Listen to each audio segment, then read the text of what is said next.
is as star-studded a matchup as we've had here. Seasons and careers, historic ones, will end tonight.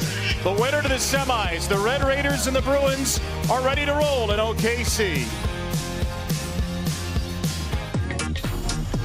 Let's dance on the dirts.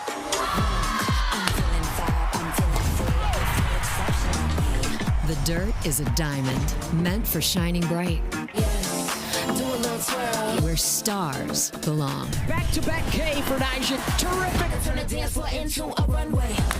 And the Bruins continuing unprecedented home run heights. All we have is each other, and that's all we need. I could turn the dance floor into a runway.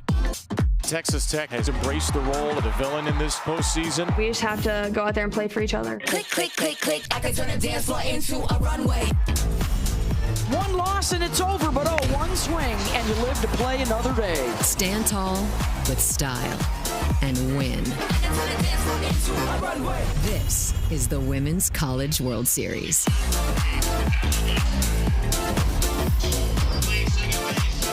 Welcome back to the NCAA Women's College World Series presented by Capital One. A steamy Sunday night in Devon Park. The second game of our doubleheader.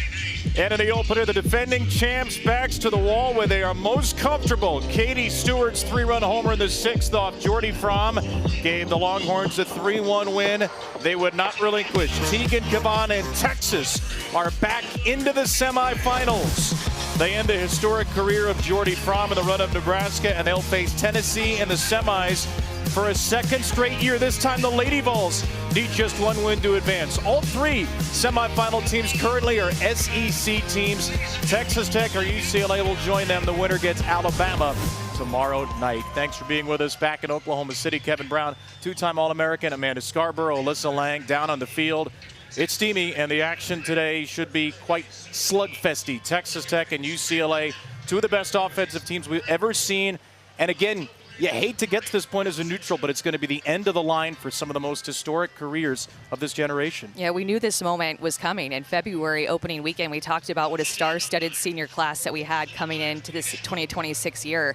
And a couple of stars could potentially be ending their career. I mean, we saw Jordy Fromm go down earlier. Is it going to be Nyjah Kennedy, or is it going to be Megan Grant and Jordan Woolery, seniors that have had prolific careers at their programs? Well, Nyjah Kennedy's going to tie the World Series record for appearances as a pitcher. She'll be starting today for Texas Tech, the original impact transfer for this Texas Tech program, which has completely changed in the last couple of seasons. Yeah, the way that Nyjah Kennedy has taken over softball, she has been the name on everybody's mind. She has been the it pitcher when she was at Stanford as a freshman. Of course, she transferred over to Texas Tech and she led them to the Women's College World Series. Last year, it was all on her in the circle. This year, they brought in transfers, specifically offensive weapons beside her. Last year, they didn't have a big offense. This year, they do. All-Americans throughout this offensive lineup, and Nyjah Kennedy is going to get the start tonight. We have seen her so many times here in Oklahoma City. Facing an elimination game and potentially her final collegiate game with that lineup that's built to win around her. Could be, on the other hand, the final collegiate game for Megan Grant and Jordan Woolery.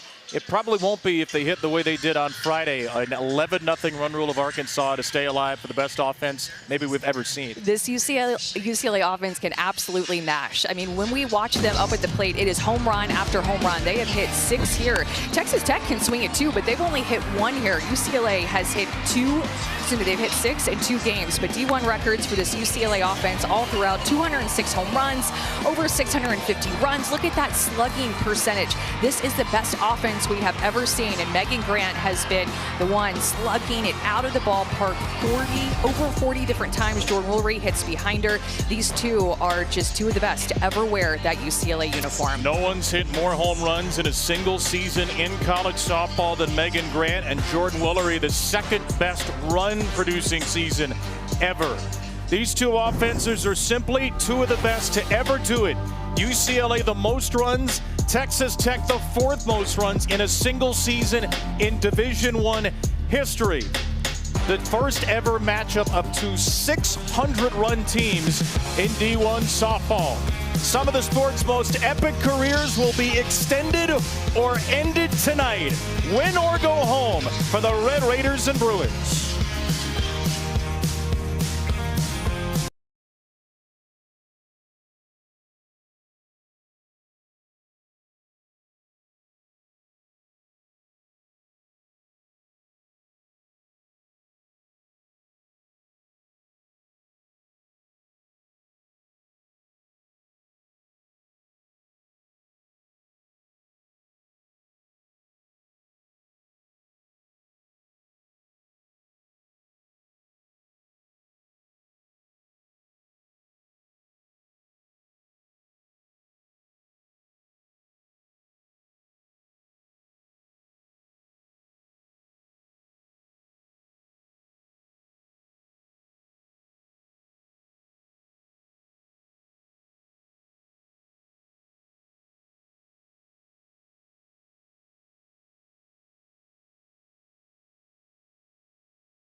Texas Tech Red Raiders starting lineup brought to you by Capital One.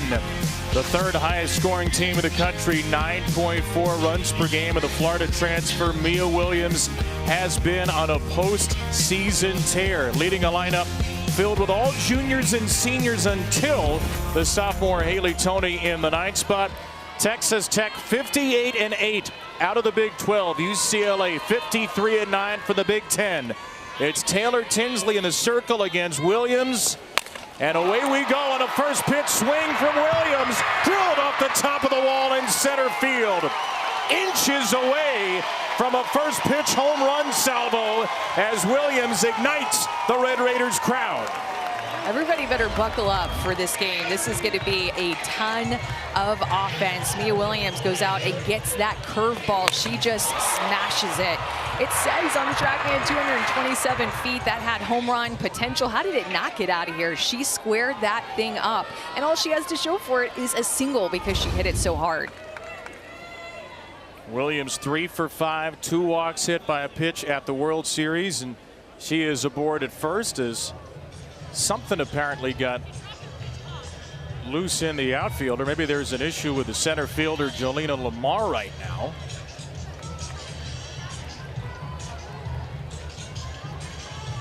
Looks like one of the communication devices perhaps, as Lamar will get the sunglasses back on and be ready to go. Shot out of a cannon here on this Sunday night. Wow. A long single. Maya Davis goes after the first pitch. Into the gap and left. Over the glove of Riley Slimp. Williams to third base and a Jerry Glasgow stop sign. 2 pitches, 2 in scoring position. Let the games begin. 2 pitches, 2 hits. You can just feel that Texas Tech is going to be aggressive. Look how shallow, or fairly shallow, you see that the outfield is playing against Davis because of her short game, and she just beats them. She barrels up this line drive to left center, and Slimp just did not get a good angle or a good beat on it. She had an opportunity to catch that because she did not take a great angle. It hits off of her glove instead. And now Texas Tech has squared up 2 pitches on the only 2 pitches that Tinsley has thrown. Might be making World Series history, not sure. First ever visit to the circle within 2 pitches. Might at least tie the record. A single by Williams, a double by Davis, and the junior and the senior aboard as UCLA brings the infield and Taylor Tinsley together. And Taylor Tinsley has a great changeup. She's clearly going to need to bring that out early in this first inning with the way that Texas Tech has come out and swinging these bats.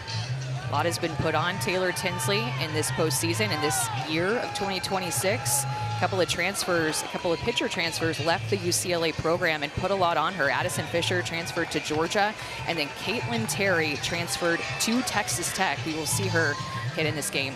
We'll see if she ends up pitching in relief at some point, but Terry is the number 6 hitter. 33 wins for Taylor. The woman who just visited her, Lisa Fernandez, tied for 3rd most in a single season wins.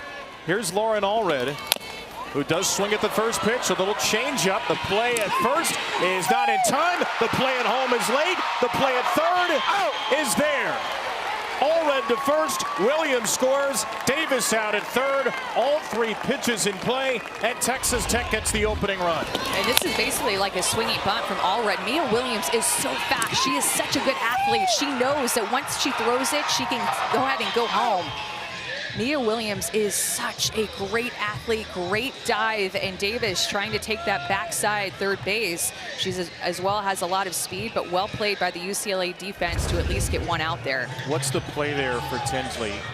Did she make the right play going to first? I think she just felt like she had to be a little bit quicker. I would have liked to have seen Williams go back a couple of steps to third base before she made that throw to one. Everything is just moving so fast right now, though, with the way that Texas Tech is being aggressive, and it's going to put pressure on Tinsley and the defense to make quick decisions. Well, it's a huge out at third at the end of that play. Don't let that be overshadowed by all of the early chaos. The slugging Jackie Liss takes down and in. If you're UCLA now, you have to feel like getting out of here with 1 would be a huge win. That is no guarantee given the prowess of Liss, the senior slugger from Southern Illinois, who's hit 21 home runs this year, and has the only home run here at the World Series for Texas Tech. Yeah, which is surprising because this is a home run hitting team for Texas Tech. They've been able to score runs in different types of ways. They have the speed, they have the power. This is a complete offense, just like what UCLA has. 2-1 from Tinsley. Liss out of play for strike 2. What a season for the Texas Tech Red Raiders. 58-8, 21-3 in the Big 12. They're an 11 seed simply because they had a very poor non-conference strength of schedule, in part because they had trouble finding quality opponents to schedule. A program record 39 run rule wins out of their 58. Ball 3 to Liss. Added some transfers last year. Obviously, Nyjah Kennedy was a big one. Jerry Glasgow brought a bunch of players over from Louisiana. This year's team added as high impact a group of transfers as we've ever seen in the sport. And you've already seen a couple of them in Williams and Liss. 3-2 pitch, a called strike 3 on that beautiful changeup. Marty Abazishan, the plate umpire, gives a low strike to Tinsley. And you see how far back that Liss is in the box as well. So when it crosses the plate, looks like it's right at the knees to me and then tails down a few feet or inches at the very least behind the plate. So Liss freezes and we're figuring out this strike zone early. Great changeup and a much needed strikeout and out for Tinsley. Taylor Pannell, the Tennessee transfer, batting 5th. And Pannell takes 2 tall. Taylor 1 for 7 here at the World Series. Did score the game-tying run yesterday against your old team, Tennessee, dashing home to beat out a sacrifice fly. Originally called out, but it was revealed she was never tagged. And a ground ball to the left side here. Gets past the third baseman, Alejandre, and the shortstop, Garcia, hangs onto it. Didn't feel like she had a play at the speedy Pannell, and Tech has 2 on with 2 out. With the defensive alignment with where Alina Garcia started in her ready position, playing Pannell more up the middle of the field, that should have just been a routine ground ball to get out of the inning. But Garcia had to run so far deep into that hole, she's able to get to 1. And now the former UCLA Bruin. The last time these teams met here at the World Series just about a year ago, Caitlin Terry grounded out to end a UCLA loss to Texas Tech. And here she is, a Red Raider, trying to end the season of her old team. A strike from Tinsley to Terry. How strange this must be for the two of them. Not just former teammates, but two pitchers who anchored a World Series rotation a year ago. The new world order in college sports, and Texas Tech all postseason has had to deal with opponents of teams some of their players played for. Mia Williams with Florida, Pannell with Tennessee, and now Terry, who takes strike 2 against her old UCLA team. Well, you would think, all right, UCLA probably just knows how to throw her from last year, but Caitlin Terry is just a completely different hitter this year at Texas Tech than what UCLA knew her as. Here's the 1-2 pitch in the air and foul. She totally changed her stance. She stands wide open, her hands really high. It seems like every time you watch Caitlin Terry hit, from March to now, she's standing even more wide open. So made some adjustments with head coach Jerry Glasgow, who also is the hitting coach. And this is a hitter that has really transformed her power, using more of her legs and thinking of herself as more of a power hitter this year, not just a punch and go hitter. 2 on, 2 out. Down and away for ball 2. And she has turned into a first-team All-American, and All-American for the first time. Top 12 in the nation in ERA and strikeout to walk ratio pitching, and second in the Big Ten in average and on-base percentage at the plate. The 2-2 pitch on the ground, right side. Bragg is there. Tinsley takes care of Terry. Texas Tech leads 2, but gets 1 in a 4-hit first inning. The first 3 pitches of the game were hits. The Red Raiders certainly don't look ready to go home. and they'll have to deal with a high-powered Bruin offense when we return to OKC.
The NCAA Women's College World Series is presented by Capital One. What's in your wallet?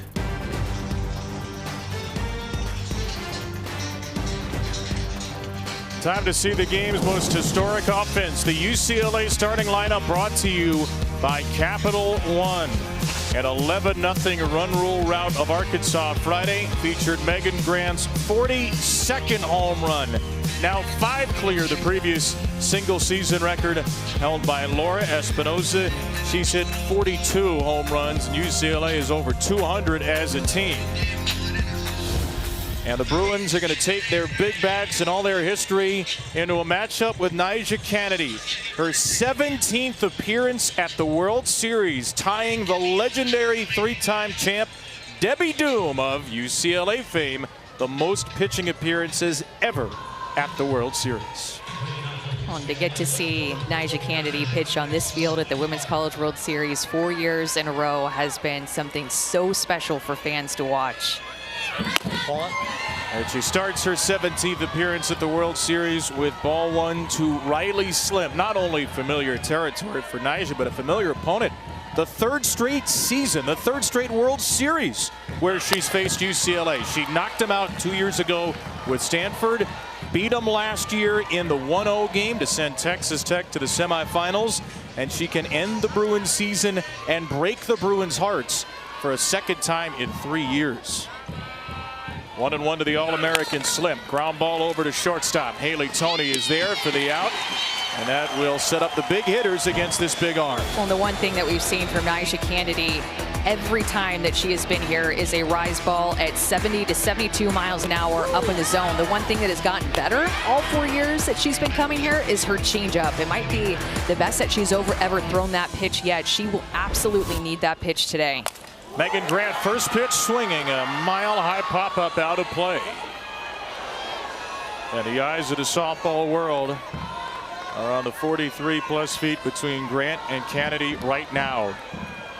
A record 42 home runs for Grant, who homered off Kennedy here 2 years ago, and takes inside here for ball 1.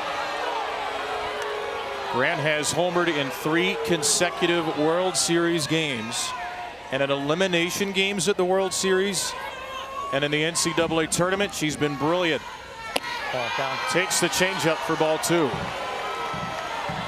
And Tinsley got a changeup that looked a lot like that. And the strikeout that she had in the top of the first, Nyjah trying to feel out the bottom of the zone early. Grant broke the UCLA home run record on Friday. Swings away at strike 2 here. Broke Stacey Newman's Bruin record with number 91. Her 42 this season broke the 30-plus year record of Laura Espinoza at 37, 31 years ago. Stood for a long, long time before Grant came through. The 2-2 pitch. It drilled her. A painful way for this All-American at-bat to end. Grant to first base on a Kennedy hit by pitch.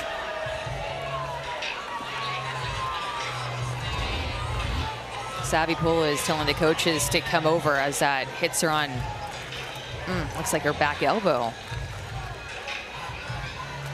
Painful, 70 miles an hour. You could tell Nyjah Kennedy was not scared to go in against her. Oh, it's gonna hurt.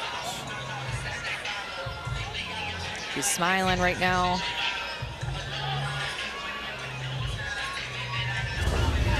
Grant hit by a pitch for the 14th time this season.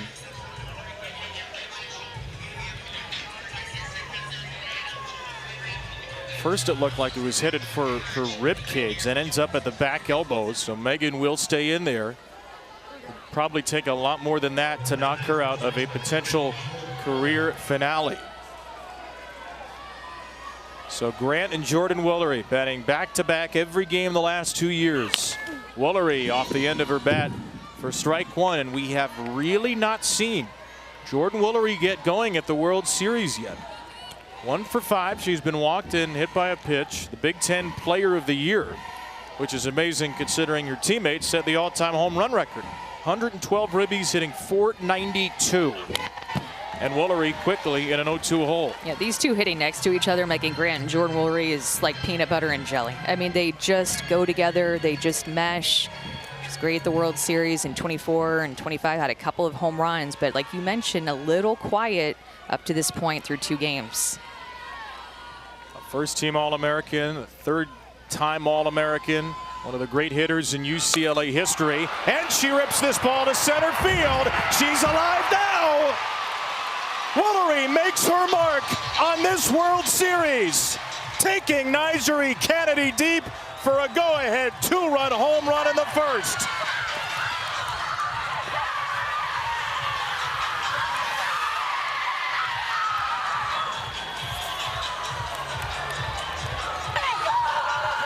Just as we expected in this meeting. One punch met by another vicious jab. And Jordan Woolery has her first home run at this World Series. Look at this pitch location and how she gets her barrel up to this rise ball. There's not very many hitters that can hit this pitch out like that. Jordan Woolery, she is such a vet. Having her teammates back after that hit by pitch and giving UCLA the lead. Had been just 2 for 15 in her career against Nyjah Kennedy before that home run, and she is embracing it in the Bruin dugout. 2 strikes on Alina Garcia.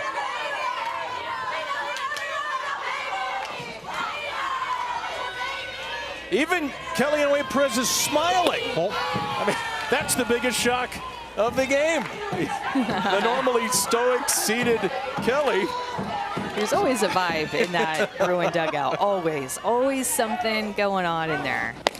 Swing and a miss. Nice bounce back by Nyjah. Gets the strikeout of Alina Garcia. Let's go back to the 0-2 home run. You can tell exactly what Jordan Woolery was looking for. Having experience off of Nyjah Kennedy, knowing the scouting report. We talked about Nyjah Kennedy's rise ball, and that's a pitch that UCLA is going to go up and look for to get on plane, keep their barrel above that ball. And Jordan Woolery has that look in her eye, the same look in her eye that we saw in all of UCLA when they played Arkansas in that 11-0 win in 5 innings.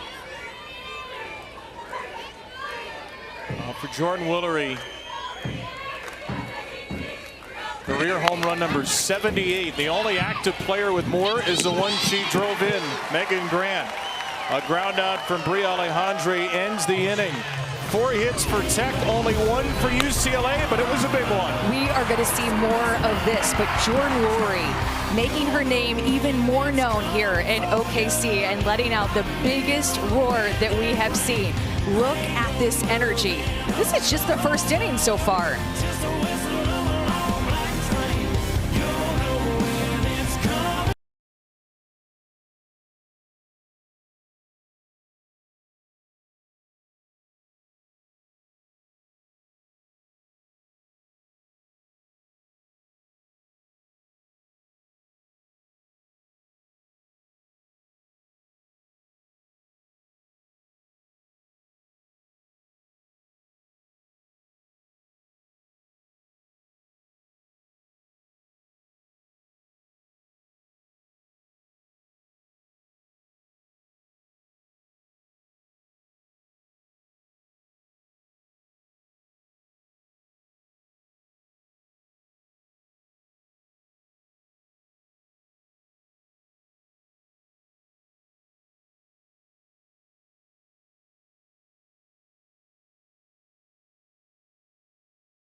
Welcome back to Oklahoma City, where the Bruins have taken a 2-1 lead over Texas Tech.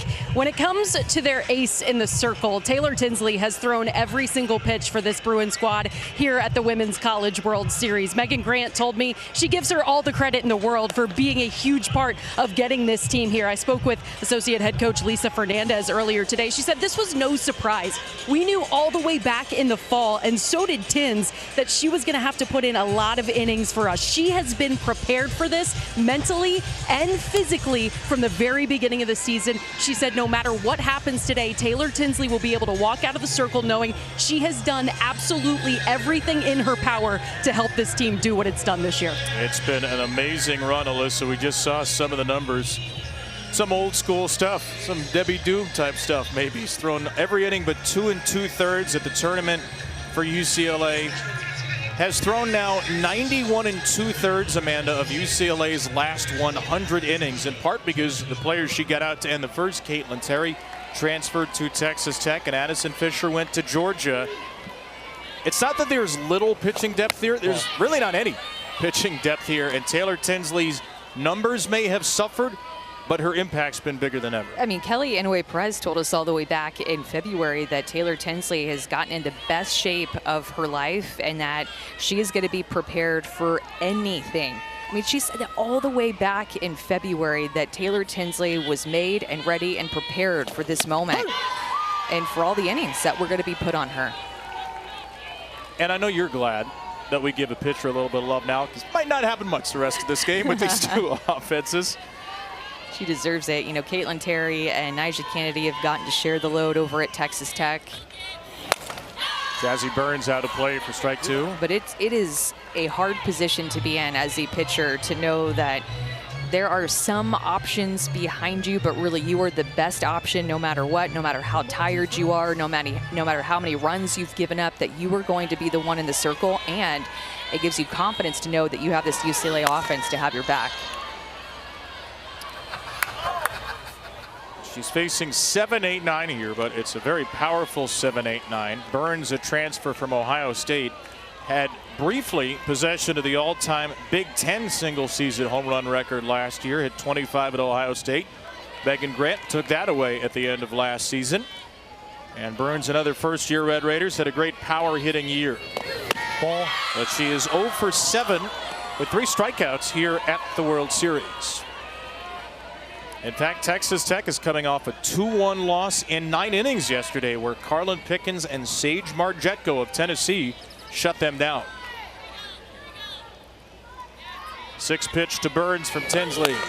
That is hit in the air to deep left field. Jazzy Burns ties the game. Just enough love to get it out of here. And an immediate Red Raider answer back from Burns.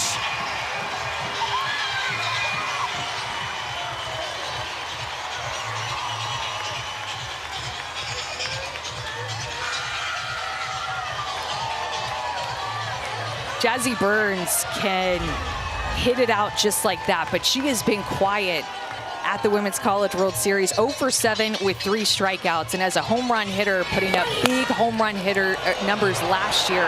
You know, her seeing the ball off her bat and the trajectory of that fly ball, knowing that she got it, feels so good. Getting it just out of the reach of Riley Slimp, who thought that she had a chance. Jazzy Burns ties up this game. Like I said, glad we talked about the pitchers coming into the inning.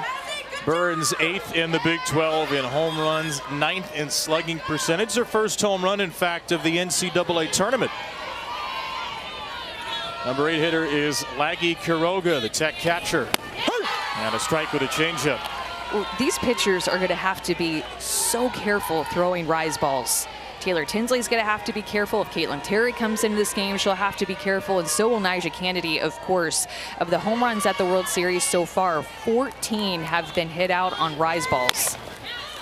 Black ground ball to third. Alejandre retires Quiroga. In comparison, just 7 off of drop balls. This is a rise ball again, gets up and in on her hand. She lets that pitch get deep, and she didn't even get all of that, but she got enough of it. A 2-strike home run for Jazzy Burns, her first ever at the Women's College World Series, and she knows it, she's celebrating it, and this Texas Tech team is going to fight.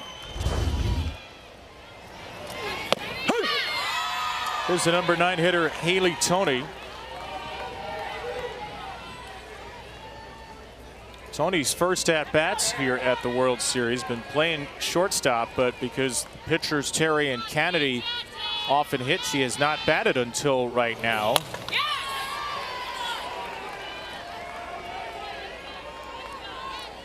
There is Jerry Glasgow, the second-year Texas Tech head coach, whose team has already surpassed the run total from yesterday's 9-inning game against Tennessee and matched the hit total. Of course, that Tennessee team has the best ERA in the country. This UCLA team has the 134th best ERA in the country. Toney to left field, foul territory. Slim can't make the play.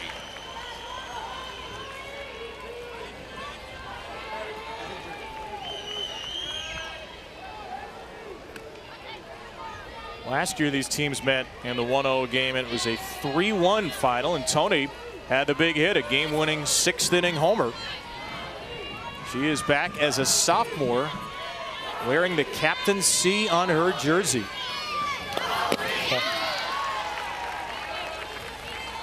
A year of great transition for Texas Tech, but Toney, who was a big part of their run to Game 3 of the Champ Series as a freshman last year, has been just about an everyday starter at shortstop as a sophomore, providing some stability for Jerry Glasgow.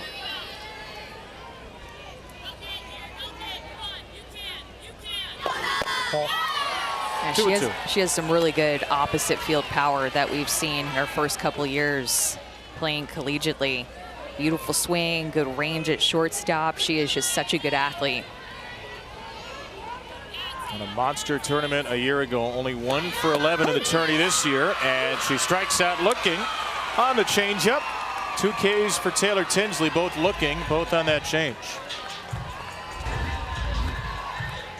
You're going to see Taylor Tinsley continue to bring out his changeup. She gets more so the top of the zone in the inner half. Looked like Ramirez, the catcher, was set up on the outside corner. She holds on a little bit too long to it, and it paints the inside corner for the looking K. So second time through the order, ball 1 to Mia Williams. Had a single off the very top of the center field wall her first time. 24 home runs, a Texas Tech single season record. And this ball is absolutely scalded down the line at third. Slim gets to it quickly. Mia's having a problem right now. She's hitting the ball too hard. Well, and if you want to know why Florida in the Super Regional was pitching her inside hard, this is why. That pitch was outside, and she gets all around it, 78 miles an hour off of the bat. And Mia Williams just goes out and gets it, sneaks it past Alejandre playing the hot corner. Look how she just threads the needle past Alejandre in the third base bag. She may have the longest single and the hardest hit single that we will see at the World Series this year. 2 for 2 on just 3 pitches, and she's a threat to run. 21 of 23 as a base stealer this year, though Alexis Ramirez is very tough to run on. Maya Davis. Ground ball through the left side. Pass to drawn in Alejandre. Base hit for Davis. She is 2 for 2, having seen 3 pitches. And this Texas Tech top of the order is swinging freely and fiercely. Yeah, look at Mia Davis just... Actually, this is going to be Mia Williams out and around this drop ball, but this is what I'm talking about. This is why Florida in the Super Regional pitched her inside. Both of the hits that Williams has had in this game have been on outside pitches that she has crushed. She has so much power in the outer half. You have to be so careful with these Texas Tech hitters because they can cover the plate so well. The ball flies off their bat with a high exit velocity. Highest batting average for Texas Tech, 380. Third highest scoring team in the country. Lauren Allred takes one off the plate, and it's 2-0. Like UCLA's lineup, there is no let up here. There are 9 really strong hitters for both teams. And in Jerry Glasgow, you have one of the great teachers of hitters, one of the great developers of hitters. And they can hit for power and they can run. The only team you saw there in D1 history to go 110 homers and steals.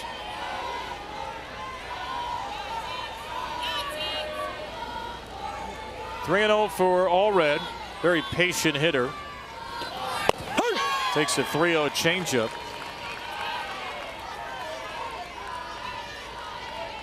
Texas Tech already has 7 hits. They're 7 for 11.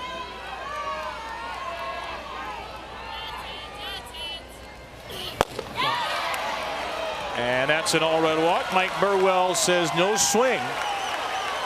So home run by Burns. Tinsley got the next 2 out. And then single walk. Load the bases for Jackie Liss.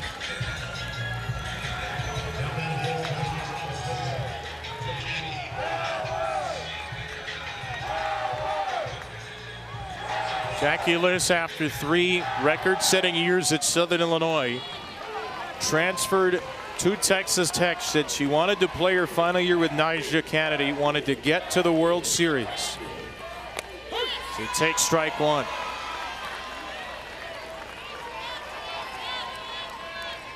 Kid who said her goal is to take 500 swings a day. Comes in here 13th in the country in RBIs. Knocked in 74.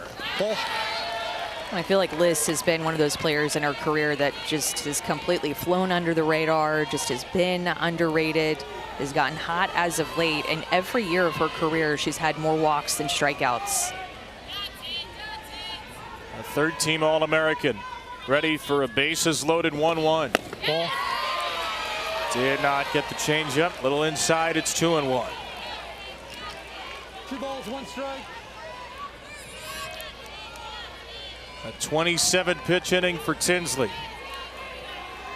Good speed around. Williams, Davis, and Allred. 3rd to 1st. 3-1 to Liss.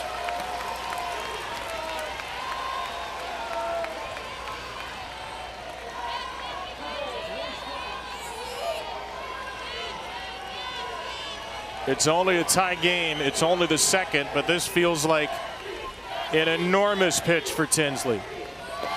And it's ball 4 to walk in a run.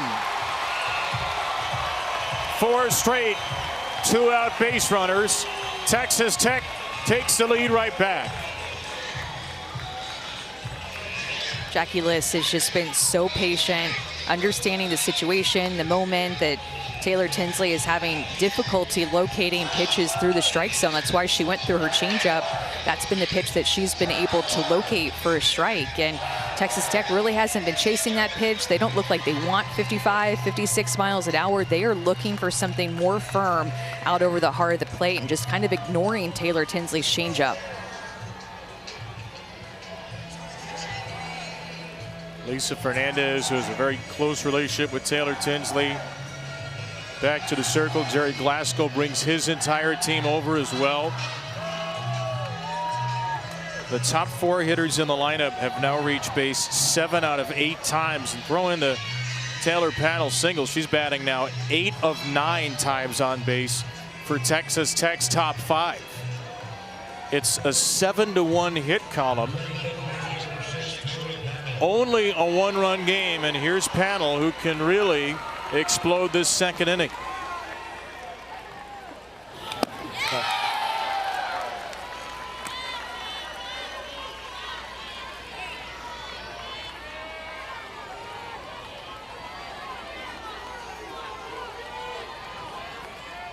An infield hit for Panel her first time. 2 for 8 at the World Series.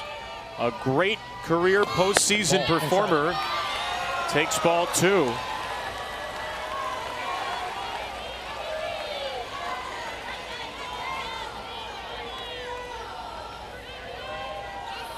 Taylor Tinsley has walked 4 batters with the bases loaded this season, has not allowed a grand slam. Got a strike with a changeup. Just trying to figure out, I think, what she can locate on the corners for a strike. Texas Tech is having quality at bats, showing a lot of patience. They know exactly what they're looking for, and they're not swinging until they get it. This will be the 33rd pitch of this marathon inning. Inside, ball 3. It seems like she's going to have to come with that changeup again. It's the only pitch that she's thrown for a strike, and a couple of batters now. None of the last 3 batters for Tech have even swung the bat at this point. And Panel will take strike 2. That was middle, good pitch to hit, but you could tell it looked like Panel just full take, trying to make Tinsley find the zone. Since the Davis hit, they've taken 15 consecutive pitches from Tinsley. 11 have been balls. Bases loaded, 2 down. Start the merry-go-round on 3-2. Panel knocks it foul. Little extra velocity for Tinsley there, up to 68.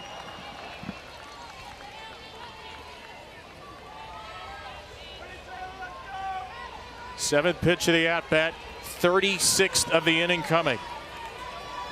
A 2-run inning for Texas Tech. Thirsty for more. Ground ball towards short. Garcia's got it on the way to first.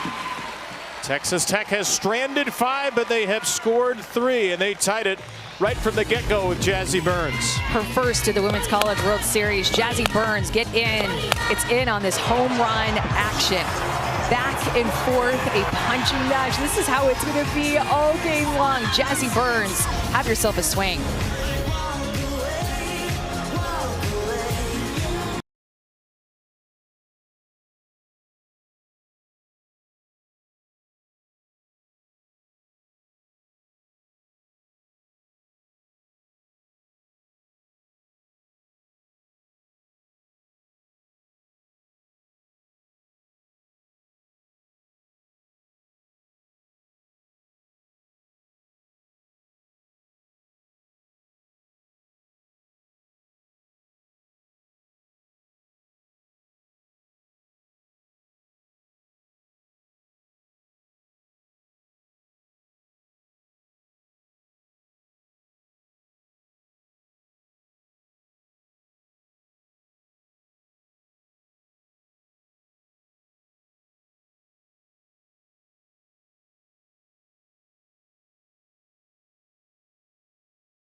Najri Kennedy burst onto the scene, leading Stanford to the World Series in 23, the National Freshman of the Year. The year after that, the USA Softball Player of the Year, a 2-time National Pitcher of the Year, and 10 complete games in her historic World Series career. One of the great careers for any collegiate softball pitcher. 4 World Series, 2 teams took Texas Tech to within a win of the championship series, and of course last year signed the first $1 million NIL contract in softball history. Into the portal after 2 years at Stanford. Has done her best to embrace the historic deal and the historic pressure that she's faced, and has done just about everything, Amanda, you can do as a collegiate softball player except take home a national title. And Najri Kennedy is iconic, and we have followed her since she was just a baby freshman at Stanford, leading then to the Women's College World Series, and watched her grow up and get the first contract, get the second contract to stay at Texas Tech. Kanaya Bragg waits back on her changeup and knocks it into left field. Second hit for UCLA. But when you watch Nyjah Kennedy pitch, especially as a freshman, when not very many people knew about her and she came onto the stage for the first time, she just captivated fans. She captivated us because of this energy and this big rise ball and how dominant she was. The difference of how she pitches versus when she was a freshman at Stanford is this development of her changeup that actually just got hit by Bragg. But that changeup has helped her career ERA stay just over 1. And a strike to Alexis Ramirez. Kennedy led the nation in ERA in back-to-back seasons. A 3-time All-American, a 4-time first-team All-Conference player.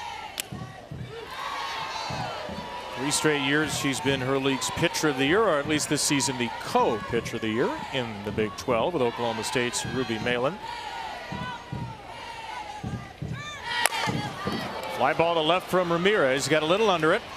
And her former battery mate, Caitlin Terry, out in left field makes the catch.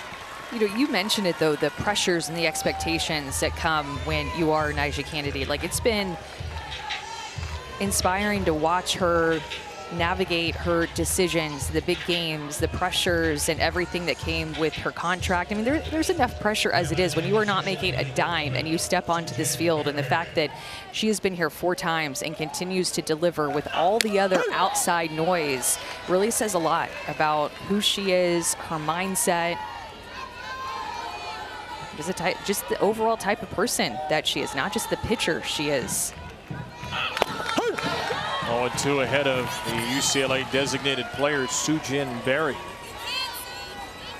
We saw during Super Regionals in a very emotionally charged series between Tech and Florida, a little bit more emotional side of Nyjah too. Some of the reaction she had after strikeouts and big outs that series felt like a little more of a release than we've seen in the past. Pitcher who will be going to the AUSL was the 2nd overall pick for the Texas Volts, but her college career is winding down. Strikes out Berry, 71 down and in, and a 2nd K for Kennedy.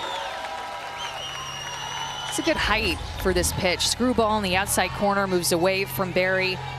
Pitch that curveball and screwball, so a little bit more east and west. Nyjah has been throwing in the NCAA tournament, and she's given up some runs, right? In regionals and super regionals, she's been better here. But when you look at, oh, that almost was a great catch. It went off of her glove, and she's so bummed. I'll give it back to her. No, it's gonna stay on the field. But when you look at what has been hit off of Nyjah Kennedy in regionals and supers, and has given up quite a few home runs for her standards. She's given up 6 home runs in the NCAA tournament, and actually make it 7 with the one that she gave up today. It's her rise ball that hitters are really keen in on. She's not getting as many swings and misses with that pitch overall as what we're used to seeing, and her changeup has still been effective, but look at her postseason this year compared to the other years. Tara Archibald, the Texas Tech pitching coach, is going to come out after that last pitch. 1-1 count on the 9-hitter, Jolina Lamar.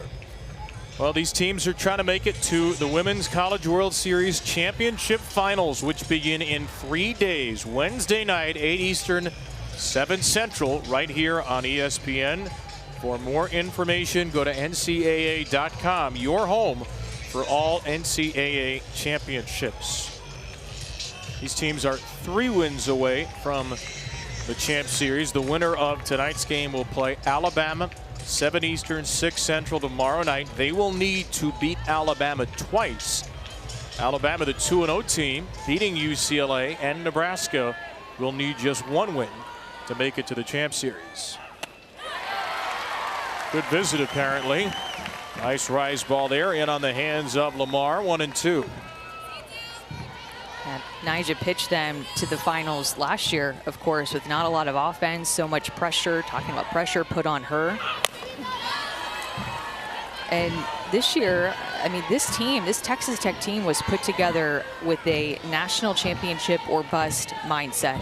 Now finding themselves in an elimination game and going to do everything that they can to fight, claw, and scratch, just like UCLA is, to keep their season going. But at the beginning of the year, even really in the off season, this team is national championship mindset. It's why they're put together to win it all.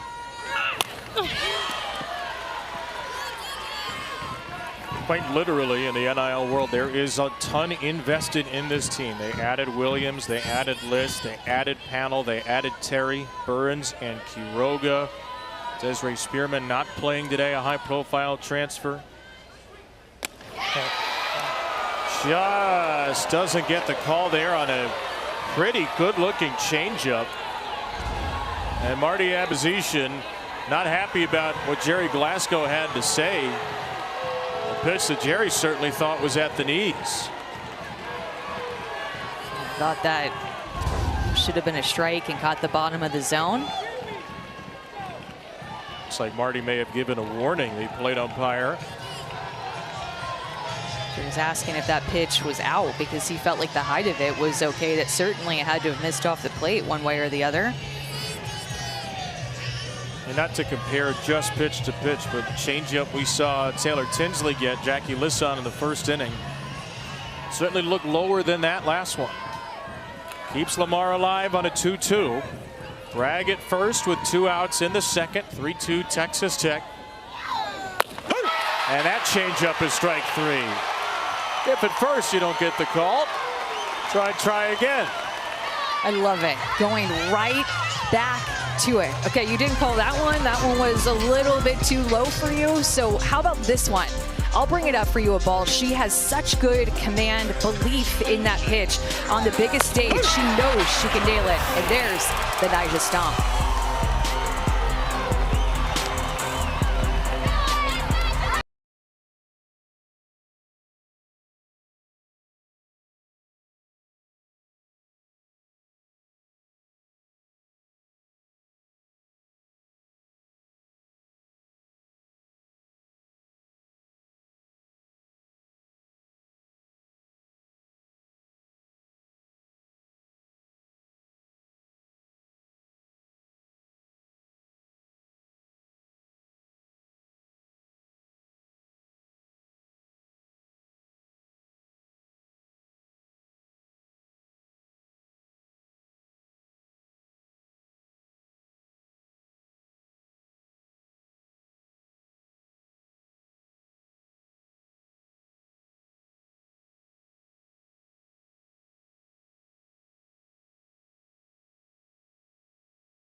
Expect this face in the circle for UCLA the last couple of years. Caitlin Terry, 5 starts as a Bruin at the World Series, a 2.82 ERA. Often started and had Taylor Tinsley finish in a 1-2 punch that led UCLA to the World Series the last couple of years. 41-8, 2.50 ERA. Pac-12 Freshman of the Year at UCLA, but went into the portal after the season. One of the big names in the portal. It ends up like a lot of these transfers at Texas Tech. And flips his first pitch from Tinsley out into left field. 1 pitch for Tinsley in the third and 1 out. As fate would have it, Texas Tech and some of their players keep rolling into old friends here in the postseason. They went to Florida in the Super Regionals. Mia Williams, a Gator the first 2 years. Mia had a big series and they beat them. Yesterday, faced Taylor Panel's old team in Tennessee. Taylor scored the tying run, but the Vols knocked Texas Tech down into this elimination game. And Terry is 0 for 2 here against her old Bruin teammates. Strike one to Jazzy Burns, who's homered. I was going to ask you, the at-bat's over, but I'll ask you anyway. How would you imagine this matchup would go of a team that has seen Caitlin Terry for a couple of years and probably knows how to pitch her versus a pitcher in Terry who's probably very aware of how Taylor Tinsley likes to pitch? A lot of information flowing in the dugout, that's for sure. All about Tinsley when Caitlin Terry is probably going in. This is what she likes to throw. This is what I know is her favorite pitch. This is what we talked about in the bullpen, or go-to pitch. I mean, there's just so much connection that happens in a bullpen when you're on a pitching staff, and information that's shared that you would never share with another team about your fellow pitching mates, but you get to know them so well. So I think edge goes to Caitlin Terry to relay that information to the rest of these Texas Tech hitters about Tinsley.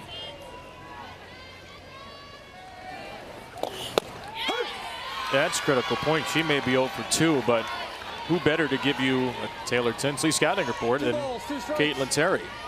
Well, there's so much information on a senior like Taylor Tinsley anyway. There really are no secrets, but when you're Caitlin Terry and you've had that closeness with somebody like Tinsley, then you know even a little bit more than what the scouting reports provide. Swing and a miss on a changeup. 3 strikeouts have all been on the change for Tinsley. Getting a chase with this one too. She's able to throw this pitch at multiple different levels through the strike zone and then pop it in right there in the dirt. A lot of confidence in her catcher, Lefty Ramirez, back behind the plate to throw that pitch in the dirt, and she can just smother it and get the tag out. But Taylor Tinsley and Nyjah Kennedy have settled into this game.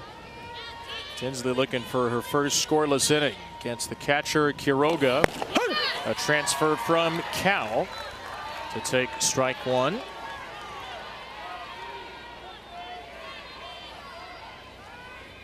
Quiroga was away from the team for personal reasons. Didn't play between March 27th and May 15th, returning right in time for the postseason. And her bat's been a little bit slower to return, 2 for 13, though she does have 5 walks. And the 2 hits are extra base hits in the tournament.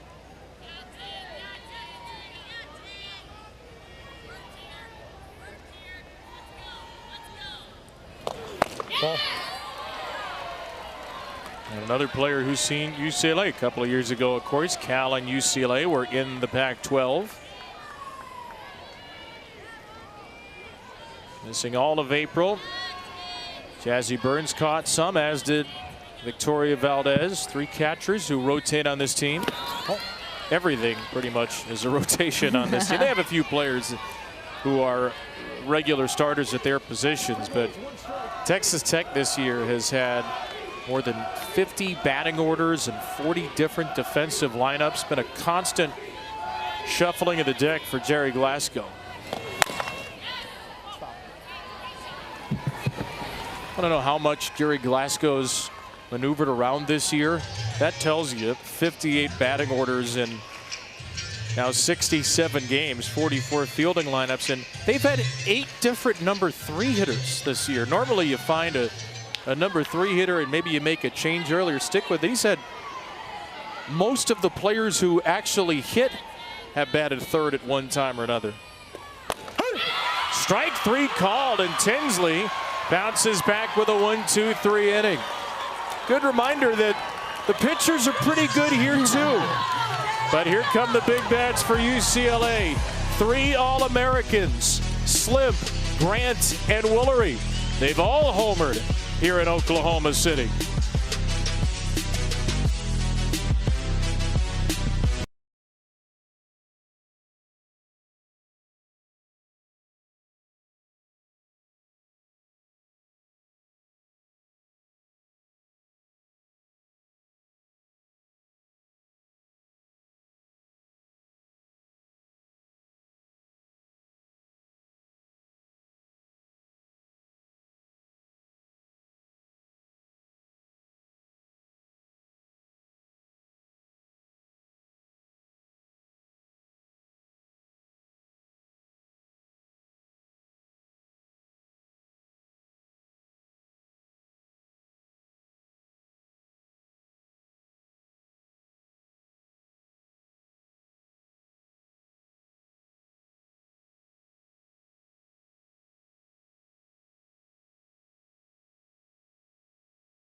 electric start on this Elimination Sunday as Texas Tech and UCLA have traded haymakers to and over the wall. Jordan Woolery with a 2-run blast for the Bruins. Jazzy Burns answered back for Texas Tech. The first ever meeting of two teams that have scored 600 runs in the same season. 2 of the 4 highest scoring single seasons in Division I softball history. And a 3-2 edge for the Red Raiders here on the Oklahoma dirt. Kevin Brown and Amanda Scarborough in the booth. Alyssa Lang downstairs, and our fantastic ESPN crew with you. The winner of this game plays Alabama tomorrow night at 6 local, 7 Eastern. The losing team is eliminated. Some of the great seniors and players of this era will see their careers end tonight. Nyjah Kennedy, one of those seniors, facing the sophomore Riley Slimp. And Slimp elevates the ball to left. It gets by the former Bruin, Terry. Slimp to second base, and she'll hold there.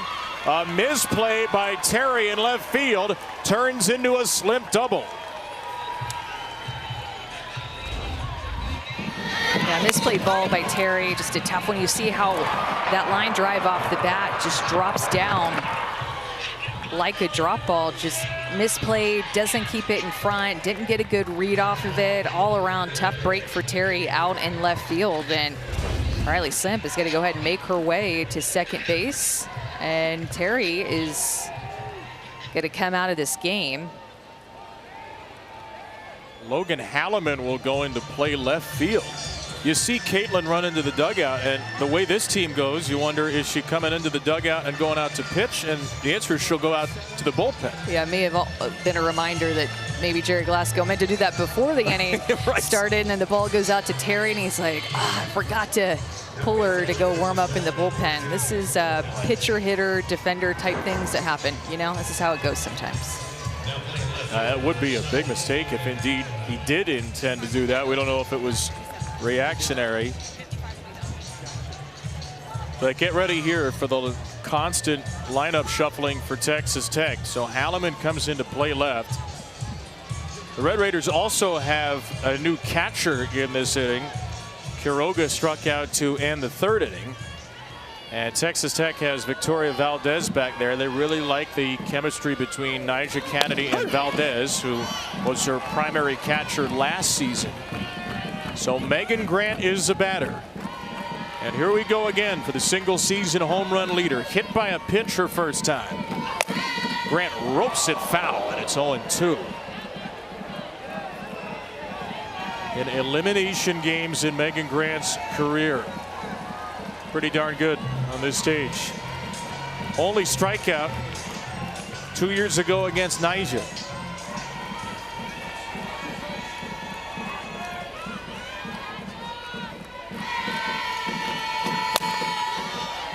It seems like her and Tara Archibald, the pitching coach for Texas Tech, and Nyjah Kennedy have had a game plan to not be scared to go inside to Megan Grant. Saw it in her first at bat and also in this at bat. Nyjah Kennedy does not go inside the left-handers often. 0-2 to Grant. The 42 home run hitter is down and in. But you think about the familiarity between Nyjah Kennedy and this UCLA team, just trying to give them a different look maybe than what they have seen off of her in the past to go inside to these lefties. 1-2. Swing and a miss. She strikes out the Titanic Grant.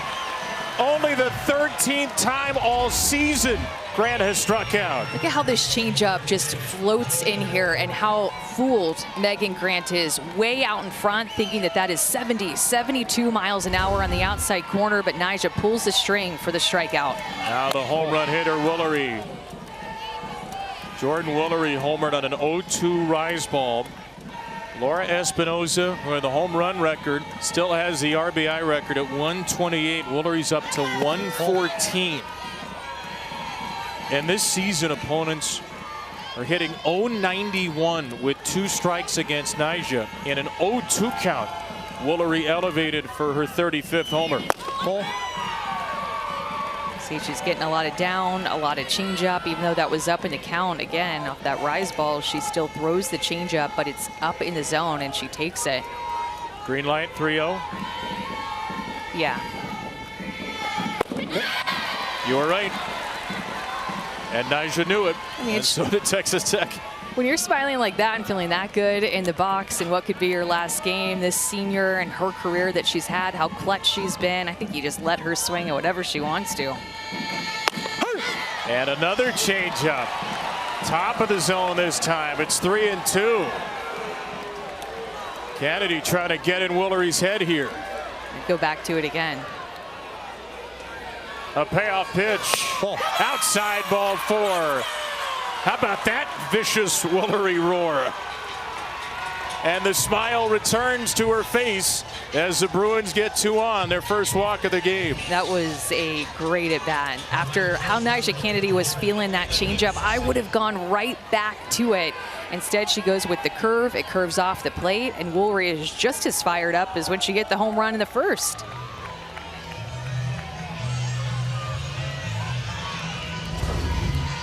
A big hug for her former teammate, Savvy Pola, the Bruin first base coach. Tara Archibald's out for the second time to talk to Kennedy.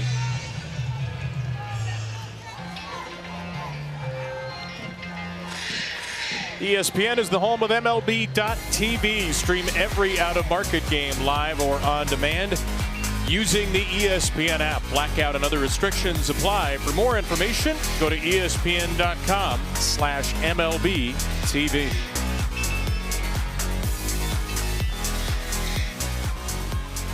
Well, the top 3 hitters for the Bruins have reached base 4 out of 6 times. The 4 through 9 hitters were just 1 for 6 against Kennedy first time through. And Alina Garcia takes a pitch up and in. Yeah, that off the bat. Marty Abazishan is asking Matt Dial at second if he had that off the bat or off the batter, and it's called a hit by pitch to load him up for Brie Alejandre. That sounded like that to me when we watched it live, but if it is off of her arm, yeah.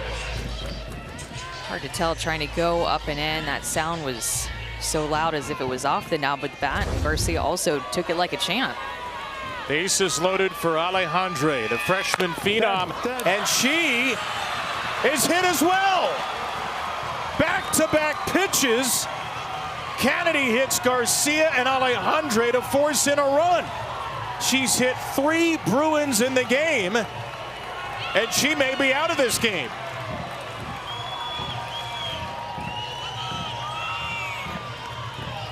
Caitlin Terry, just before the last pitch, returned from the bullpen, and she's getting ready to enter the circle.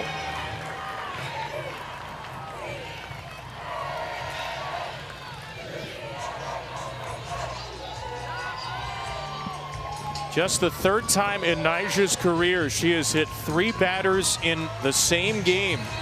She does so in just 2 1/3 innings. And the former UCLA Bruin, Caitlin Terry, will try to rescue this mess. Kennedy out in an elimination game.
UCLA's record 34th appearance at the World Series. This fan thinks that matters compared to Texas Tech's second.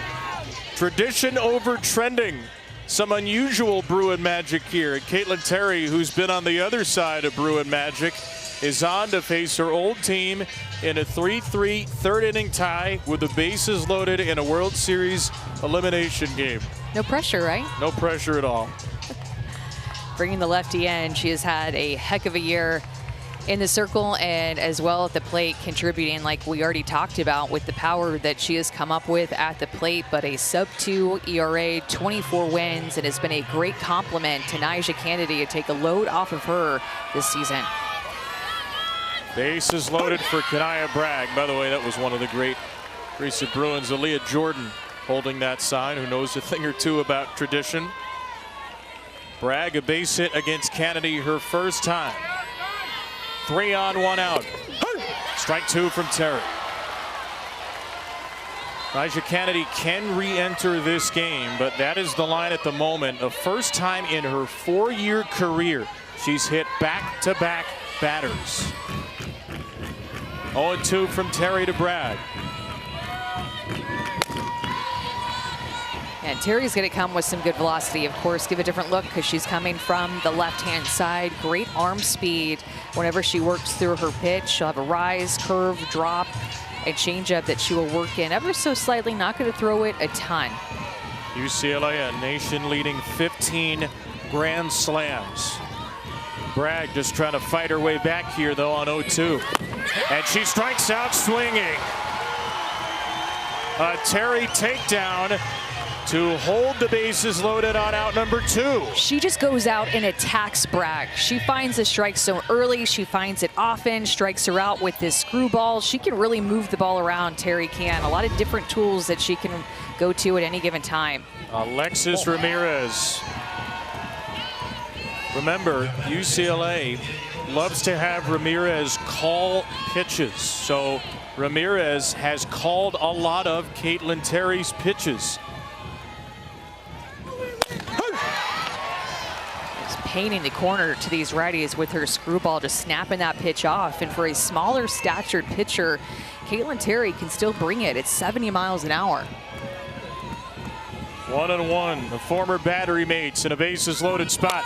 Ramirez falls behind, strike 2. Alexis Ramirez often tried to think the game when Caitlin Terry was pitching. Now she's got to think, what would I ask for Caitlin to throw right now? And what is this new version of Caitlin Terry going to throw me? 3 runners on via 3 passes. A run across in the inning. The 1-2 pitch. Ramirez to center field. Hit it high. Not deep enough. Davis is there. Terry gets out of a bases loaded jam. The game tied again, but the former Bruin makes sure it goes no further.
Welcome back to the NCAA Women's College World Series presented by Capital One. Here with Texas Tech head coach Jerry Glasgow. Coach, you make the pitching change in that last inning. What do you need from Caitlin to finish it out for you? Outs. Need outs. We just need to throw strikes, trust our defense, and just go at them. Your bats were hot early. What's the key to continuing that? Be aggressive on strikes. You know, we just get good pitches and be aggressive. We're ready. We really had a great BP this morning, another great BP this afternoon. I think I had the machines dialed in right. We just got to pick out the right pitches and be aggressive. Thank you, Coach. Thank you. For Jerry Glasgow. They go everywhere. Couple of different BPs against Caitlin Terry, who got off to a tough start in this game. 0 for 2, a miscue in left, but certainly redeemed herself with 2 big bases loaded outs in relief of Nyjah Kennedy. Top of the lineup, Williams and Davis have seen a combined 6 pitches. They're 4 for 4. They're due up after Haley Toney, and Caitlin knows where the camera is. Jerry Glasgow said it's unbelievable how much these players care about each other. Said it's one of the closest teams he's ever had. Trying to dispel what the softball world thinks of Texas Tech and, you know, the quote-unquote villain status that they've gotten with all these transfers. Players have talked about how close they've become, particularly in the postseason. Haley Toney with a ground ball. That will get through for a leadoff base hit. And Kevin, that's often the question, no matter the sport, right? When you have a lot of new faces, how are they going to gel together, especially a lot of superstars? Well, Caitlin Terry said this week, the way this team came together is just insane. It's what makes us so dangerous. She said, we have unbelievable chemistry on and off the field, and we really take playing for each other seriously. And Mia Williams, one of those transfers, is hit. Now, dangerous things usually happen to Texas Tech's opponents after Mia Williams gets hit. And it's first and second. Nobody out on 2 pitches here with Maya Davis coming up, and Jerry Glasgow is going to bring him over. Mia has been a magnet in the postseason. She got hit 5 times at Florida, and she's now been hit twice at the World Series. Well, both of her hits have come on outside pitches, and it's like if you go away from Mia Williams, you need to go like 2 balls off the plate away.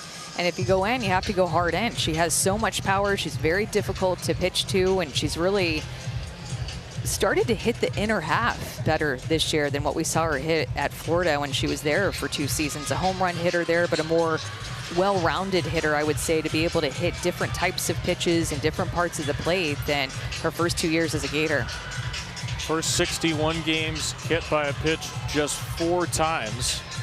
Her last 7 hit 7.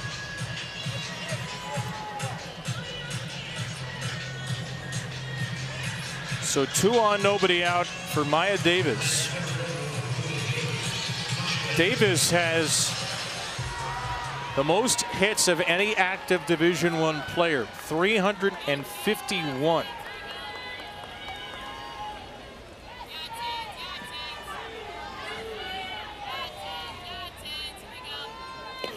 Here she'll show a bunt.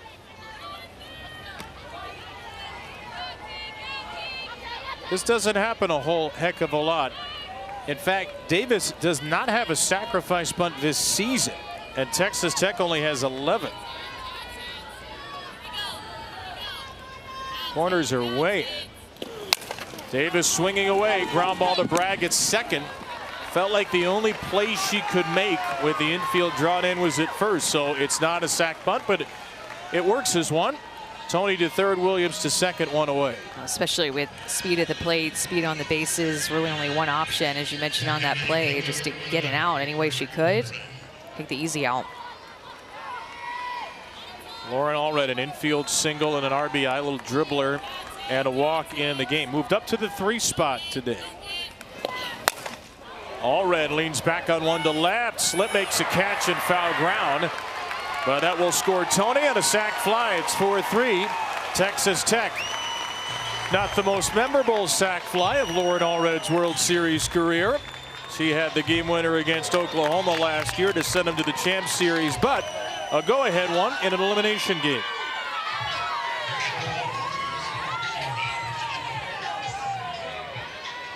A second RBI of the game for Allred. And here is Jackie Liss.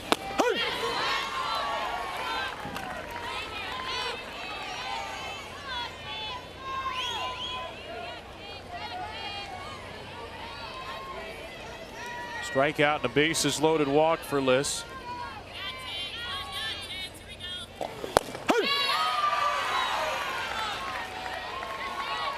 Texas Tech yesterday had 10 base runners in 9 innings. In the game against Tennessee, they have 11 base runners, and they're not yet through the 4th this evening.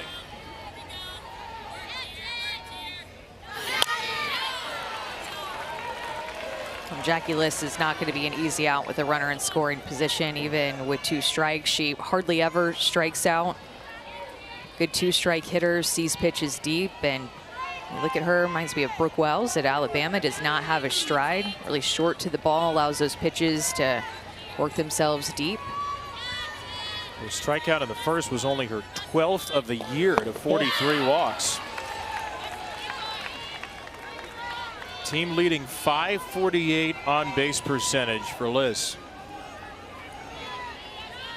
3rd team All-American who led the Big 12 in on base percentage this year and is hitting .414 with 2 strikes, but she has just struck out for a 2nd time. Did some blue moon events in this game. It's a good spot of a pitch by Tinsley going up against Liss. Look at this drop ball, paint the outside corner. That drop ball, a pitch that Tinsley has worked so hard on towards the end of her career.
Welcome back to Oklahoma City. Texas Tech with a 4-3 lead right now over UCLA, joined by head coach Kelly Inouye-Perez. Coach, what do you make of the start from Taylor Tinsley, knowing how much work she has to do today?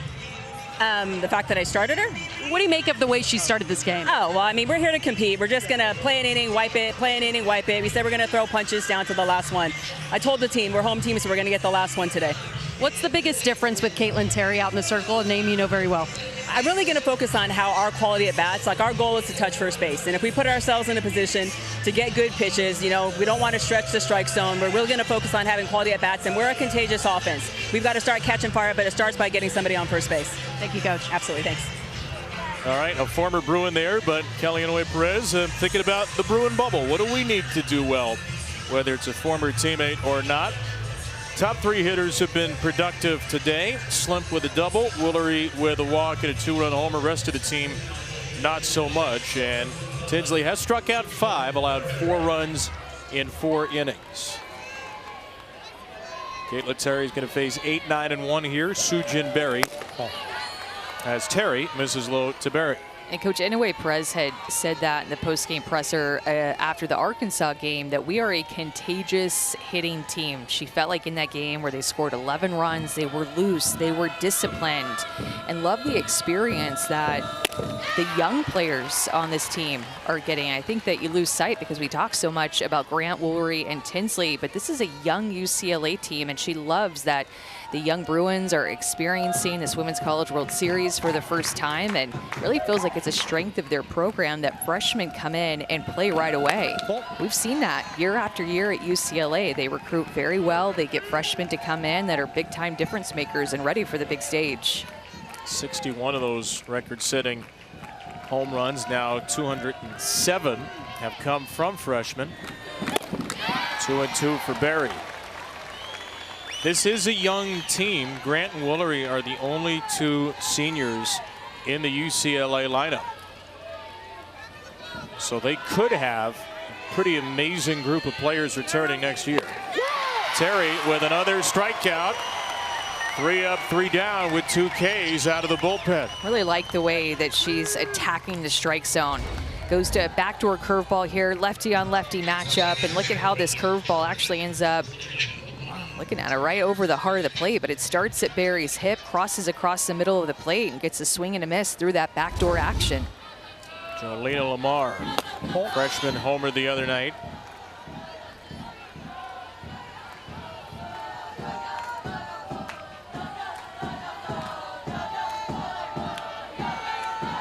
Both Terry and Kennedy have pitched all 3 games here. The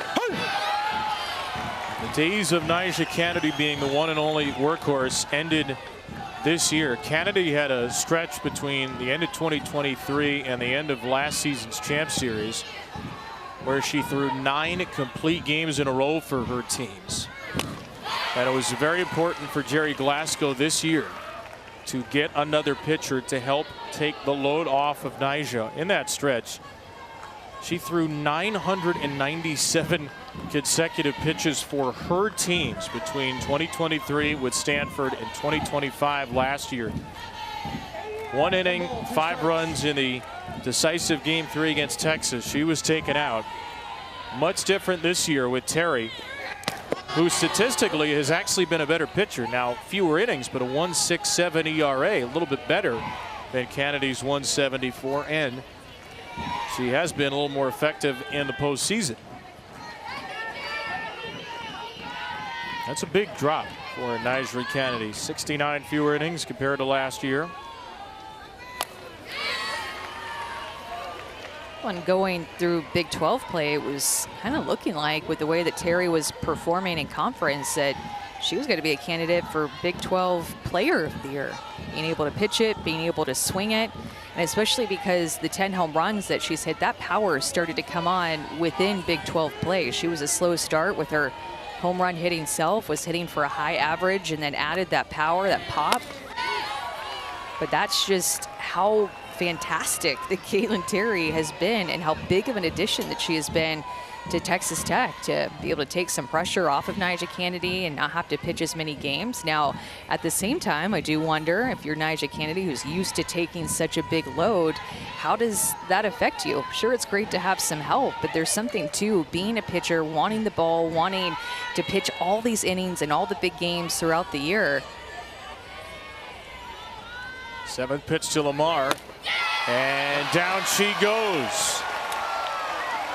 Terry is throwing smoke. This rise ball is, again, so well located up and in on the hands of Jolena Lamar. Pops out of Valdez's glove, and then she catches it again, barely. It's a swing and miss. Back-to-back strikeouts for Terry, and now 3 since she's come in relief. And now gets the top of the order. A couple of powerful lefties. Lily Slimp homered against Jocelyn Brisky on Thursday night. Doubled past Terry, who was in left in the 3rd. Boy, it feels a lot harder right now. And the velocities are already hard for Terry. But with that whip, that force, she has come in and taken over this game, striking out 3 of 4. And that's what her old head coach, who's currently in the other dugout. Kelly Inouye Perez talked about in the past, how much she loved Caitlin Terry's fire, her power, her passion.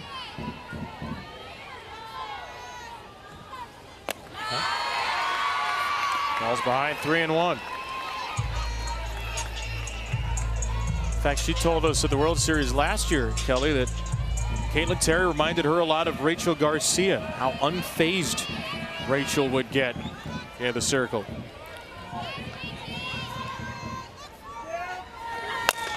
Slip with a high drive on 3-1. And this is a 1-2-3-4 for Caitlin Terry. A shutdown inning, maintaining the Texas Tech lead into the 5th.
Jacks one deep, way back.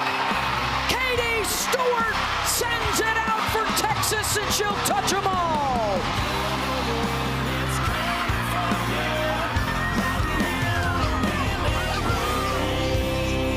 One of the many big swings of the World Series so far. The swing that effectively sends second-seeded and defending champ Texas to the double elimination semifinals. They'll have to eliminate Tennessee by beating them twice. The Lady Vols need just one win. Noon Eastern, 11 a.m. Central tomorrow on ESPN. Was an amazing game earlier today. Nebraska's Jordy Fromm in her final college game threw a no-hitter through 5 1/3 innings, 5 outs away. The freshman J.C. Nichols in the 9th spot broke it up with a knock. As Taylor Panel grounds the ball to Alina Garcia. Panel is 1 for 3. Caden Henry follow with a hit, and as you heard Beth Mowens on the call there, Katie Stewart, the SEC Player of the Year, took Fromm deep, her 28th home run, a Texas single season record. And the Longhorns, Amanda, have already won twice when facing elimination at the World Series. They won twice in the Super Regionals when facing elimination. They beat Texas Tech in the Champ Series a year ago. And you think they have the horses to take down Tennessee twice tomorrow? I think that they have the experience and the mindset, and they seem to play best when their backs are up against the walls. So Lali Gutierrez, of course, pitched well in the Super Regional. She's going to have to be a force alongside Tegan Cavan tomorrow if they want to play too. And a deep Tennessee pitching staff as well. So it's going to be electric tomorrow. Last year, Texas ended Tennessee's season in the semis. This year, Tennessee beat Texas in the opening round to knock them into the losers bracket. A well-versed matchup. Caitlin Terry, who is currently the leading pitcher, fouls one away from Taylor Tinsley. Well, we talked about her stance change from UCLA compared to what she's doing at Texas Tech. I mean, look at the difference. Square to the plate, her hands are different, completely wide open. Jerry Glasgow thought that she had the potential to hit for some extra home runs, and what she did at UCLA, she said that, or he had said that she hit home runs in high school and started out hitting for Texas Tech and just was not very powerful, not very aggressive. And he said to her, why every day at BP do I watch this home run hitter, and then when the game starts I watch bloop singles and more of a punch and go type hitter? He wanted her to use her legs more, to coil her hips and drive her legs. That's what he tells her whenever they talk at practice or talk in games, and that has gotten her to hit more home runs. Dangerous count here for Tinsley. 3-1. No swing by Terry, and that'll be a walk. So Caitlin Terry is aboard for the first time.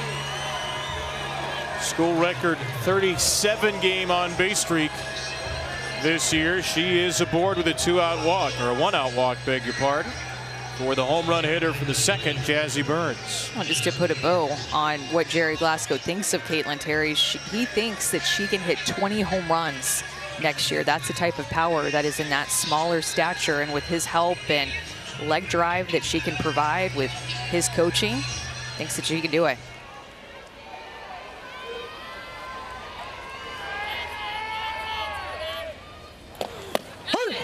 Strike one to Burns. Player who did hit 20 home runs a year ago, 25 of them to be exact, and is at 18 this season after her second inning shot, her first hit at the World Series. 85 pitches now for Taylor Tinsley. If UCLA comes back to win, we know their plan. Taylor Tinsley, as long as he can possibly go. It's a pretty high pitch count for 4 1/3 today. But of course, they are a long ways away from being worried at all about tomorrow. The winner of this game will face Alabama tomorrow night. Texas Tech trying to knock UCLA out of the World Series after beating them to hand them their first loss last year. That game, Tinsley, 7 innings, 4 hits, a walk, 3 runs, and 2 strikeouts. Tonight she struck out 5, but 8 hits, 4 runs, and 3 walks against obviously a much more powerful offense.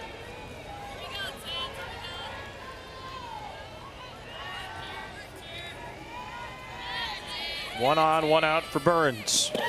He takes ball 3 and is in a full count.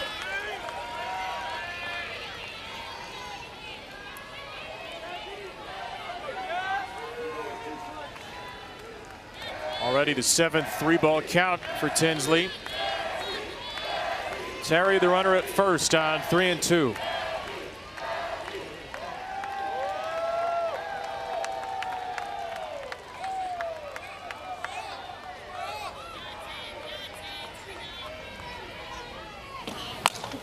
Powered foul. Look out, Alyssa.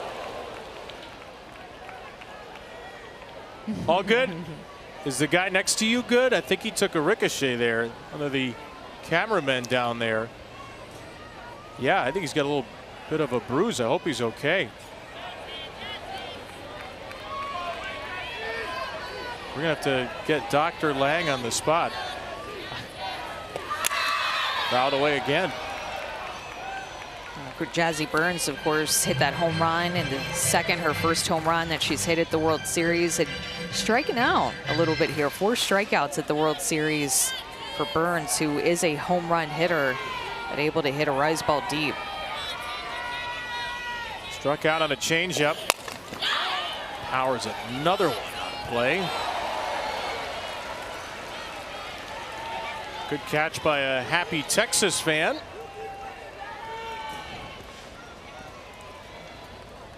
If anybody is looking at their phones in the ballpark at this point, you're in for it. The way Jazzy Burns is blistering pitches into the seats and camera wells.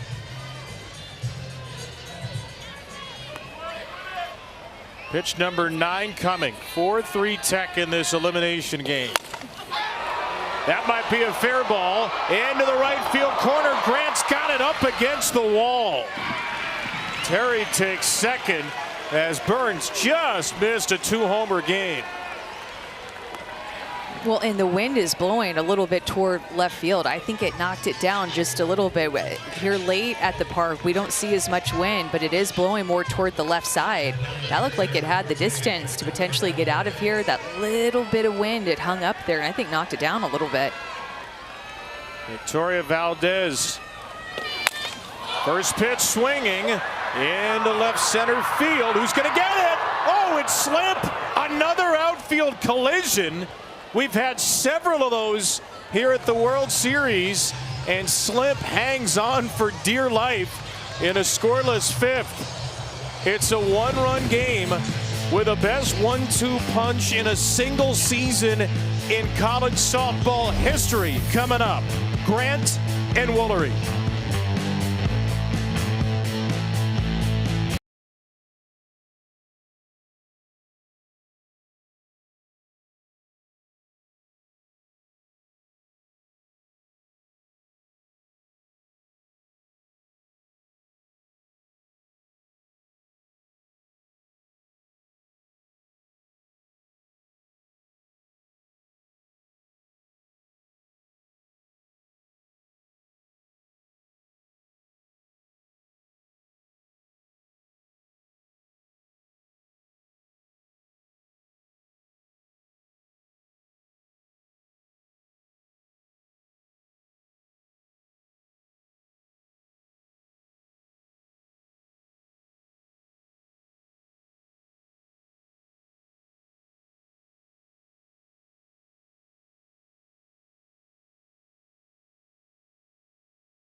In the history of Division I softball, there has never been a duo with 76 combined home runs in a season until Megan Grant and Jordan Woolery, playing each in their 243rd game, all at UCLA.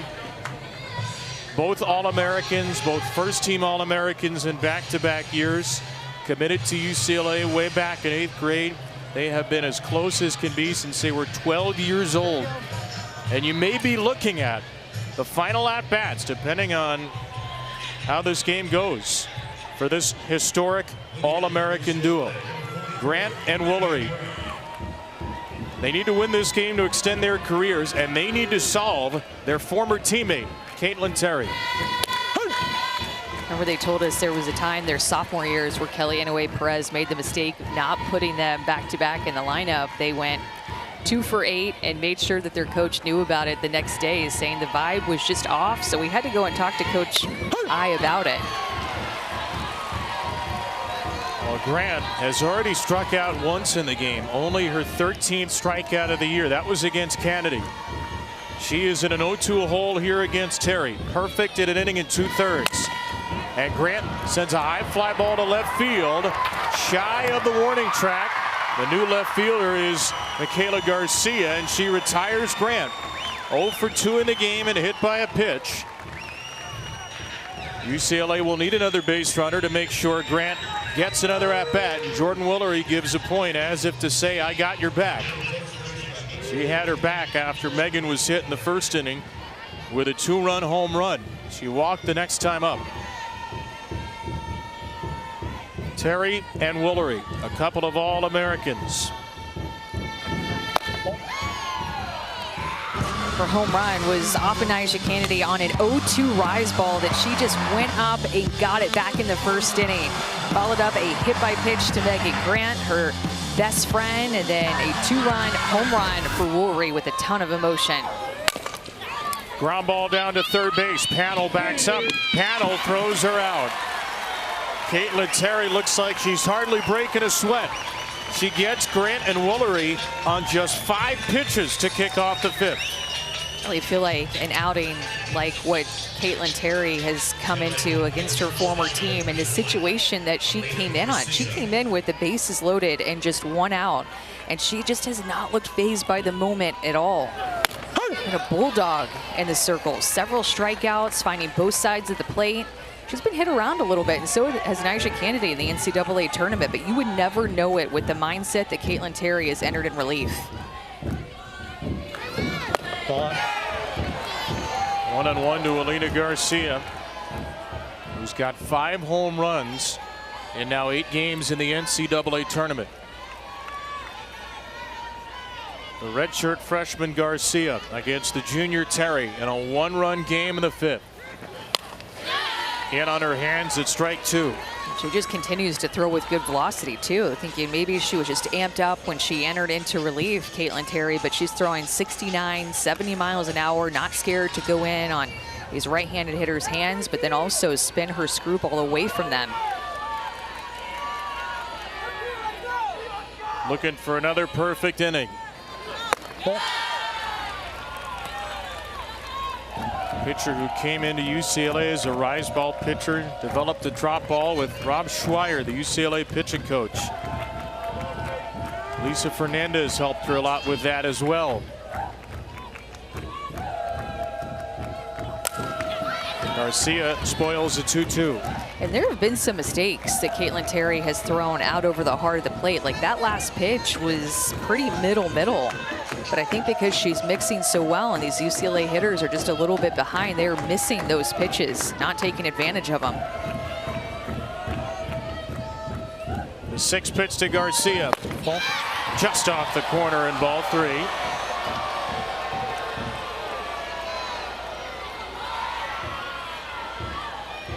Garcia missed the World Series last year, an early season injury. 22 homers this year. Hard to strike out, slugging over 800. And Victoria Valdez calls for a timeout.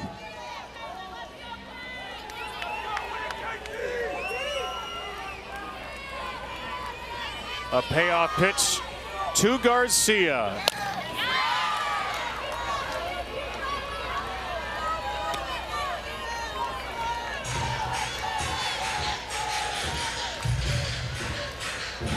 First team all Big Ten hitter. He's reached base now 28 games in a row. Trying to extend this inning and be the first base runner against Terry. She will not.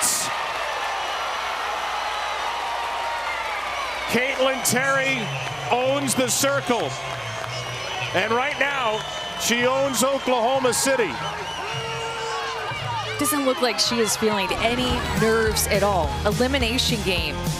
The hitters that she's facing that are the best in the country, and the way that she is going at them, she is not phased.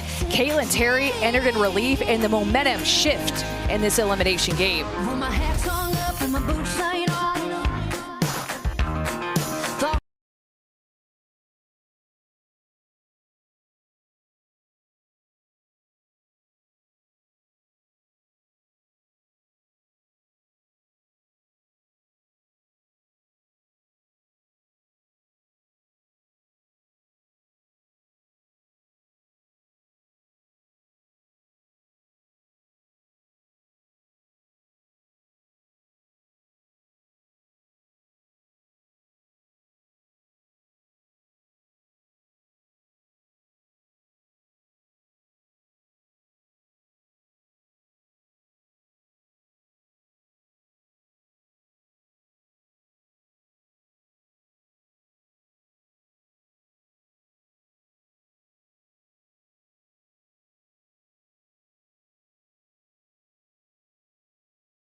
wasted in this meeting. One punch met by another vicious jab.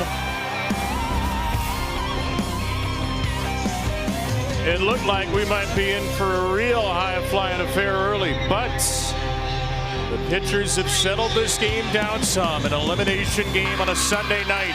Texas Tech 4, UCLA 3 in front of another fantastic crowd. Winner to the semifinals. And a flyout from Haley Toney against Taylor Tinsley begins the 6th inning. We already saw some 6th inning drama today as Katie Stewart's 3-run homer off Jordy Fromm put Texas past Nebraska 3-1. What does this 6th inning have in store tonight? The winner faces Alabama tomorrow at 7 Eastern on ESPN and needs to win both games tomorrow to make it to the Champ Series. UCLA, the World Series for a 34th time. They've won the national title 12 times. The last was in 2019. Texas Tech here for a second straight year. A year ago, they were the national runners-up. They beat UCLA on their way to the Champ Series. Mia Williams on 4 pitches, singled, and was hit by a pitch against Tinsley. A leadoff Red Raider is going to see her longest at-bat of the game, at least 3 pitches. And a game thick with tension, Amanda. What matters here in the late innings? I think just continuing to breathe like you're seeing Mia Williams do at the plate. You're seeing Taylor Tinsley do the same thing in the back of the circle and be able to execute these pitches like she's done so far in this exact at bat. I mean, she is pitching her tough and only down by 1 run here, and you still have 6 outs to play with. Taylor Tinsley needs to continue to command the zone like she's doing right here against Mia Williams. Trying to get her out for the first time.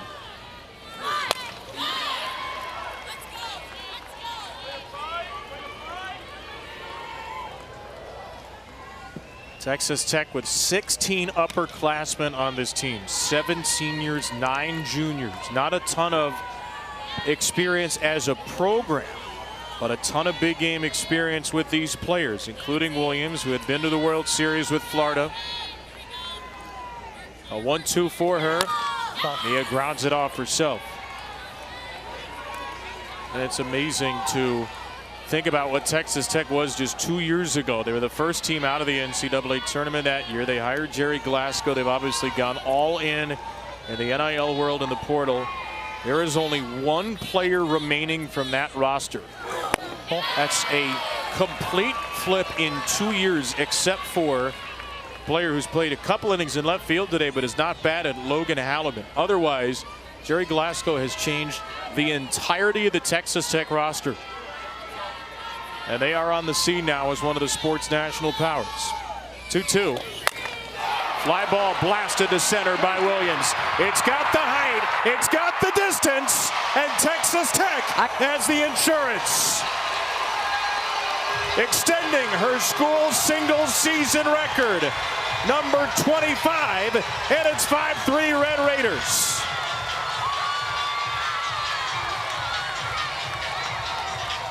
Kevin, you asked what was important, and it was just command of Taylor Tinsley's pitches. And look how tough she pitched Mia Williams. Curveball missed, but this next curveball gets her right back into the count. They lived on the outside corner and then decided to work a little bit more down starting here. Another drop ball will follow, and then she goes back to the curveball that Mia Williams sends out of here. Started with the curve, ended with the curve, and Mia Williams just added to the Texas Tech lead. A blistering performance in the leadoff spot again. 3 hits, all of them just absolutely skewered, and a hit by a pitch.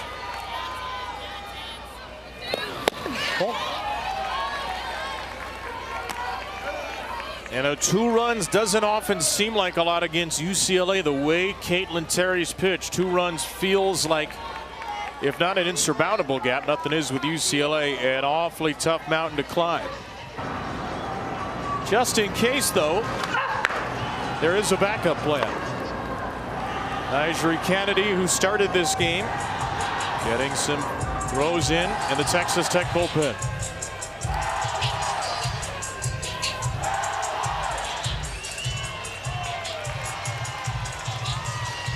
Megan Grant 0 for 2 in the game. UCLA will need another base runner in the last 2 innings to ensure she bats again. 2-1 to Maya Davis.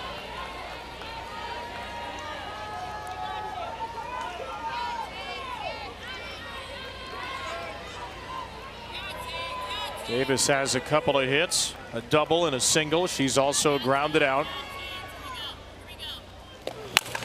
That ball is another sizzler off a Red Raider bat.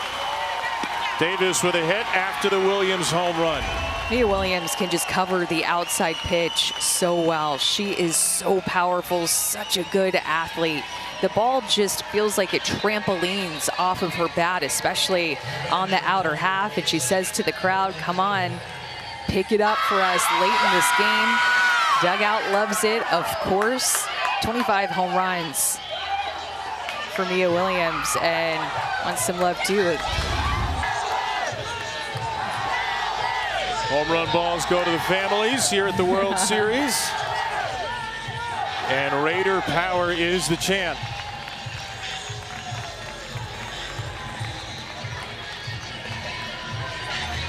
Pretty much everything has been a program record for Texas Tech the last 2 years. And Mia's 25 homers, 84 RBIs stand alone in Texas Tech single season history. Well, and Kevin, you think about just this Texas Tech team showing up to Oklahoma City with a different looking roster, different faces, but the biggest difference is that they can score runs this year.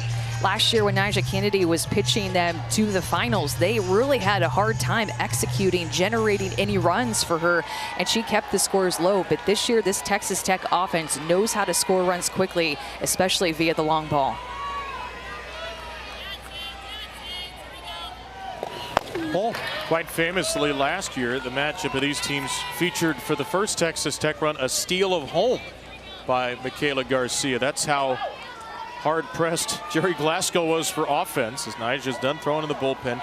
60 home runs a year ago. They've hit 79 more this year, scored more than 200 more runs. When Jerry Glasgow got Nyjah Kennedy, when he was recruiting her, really, he said, I will let you hit, and I promise you, we will score 360 runs. That was last year. This year, they're at over 620.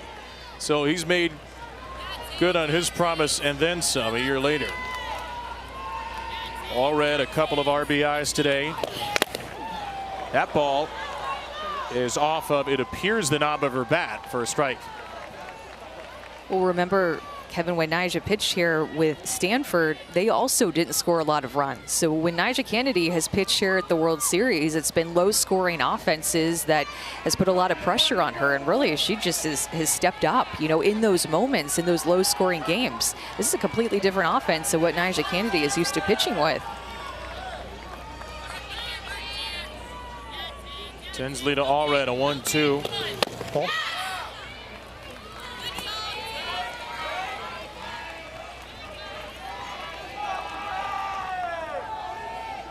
And this is a big difference, too, with UCLA now keeping Taylor Tinsley in this game, not really having another reliable option. Fourth time through the order now that they're seeing Tinsley versus Texas Tech got to split this game in two with 2 All-Americans. Kennedy getting the start, and then Terry coming in relief and just being shut down to give these UCLA hitters a completely different look. Tinsley is trying to work the ball around the zone and give them different looks herself, but they've seen her so much in this game. 3-2 pitch, ball 4. So the 4th time through the order, home run, single, walk, with nowhere to turn for the Bruins. Those of you looking for the College Station Regional Final in college baseball between Texas A&M and USC, that game's beginning over on ESPN News. And we will get you to College Station here on ESPN as soon as we finish here in OKC. That'll be a couple of innings, obviously. So ESPN News for A&M USC baseball.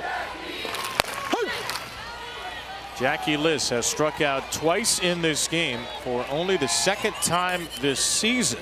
Multi-strikeout game. The other one was in the Supers against Florida. Jerry Glasgow is coming down the line here. I don't think Jackie realized it. He did call over Jackie after the first pitch she saw in the World Series against Mississippi State Thursday, and then she immediately hit a 2-run home run. We'll see if the Glasgow effect can work its magic again. Watching Jerry in the third base coach's box in this game, I feel like he's looked eerily calm for Jerry Glasgow. Just not a lot going on over there, taking it all in. And his team have really great at-bats in this game. 10 hits that they put on the board to UCLA's just 3. He talked about yesterday their 2-1 loss to Tennessee, and he said, we talked about how important every opportunity is in a game like that, and I felt like we didn't value the leadoff opportunity. They've had 3 leadoff hitters on tonight. They've all scored. He also said we had situations that we ignored signals and felt like they didn't value every aspect of the game you have to value in a 1-run game. Singing a much different tune so far tonight. 0-2 for Liss. Popped up out of play.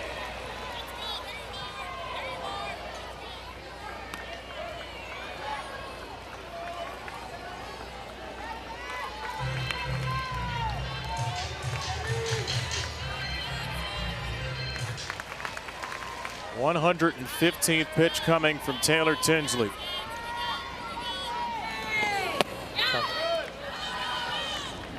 That was a close one. Dropped by Ramirez.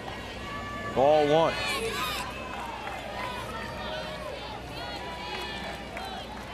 Texas Tech with a chance to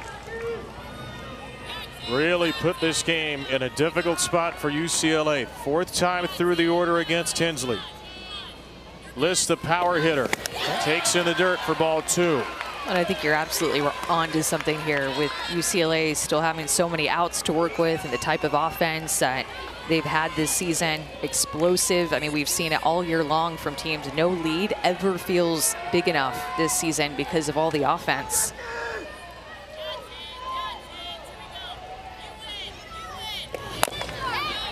Saw and heard the encouragement there from Jordan Woolery at first.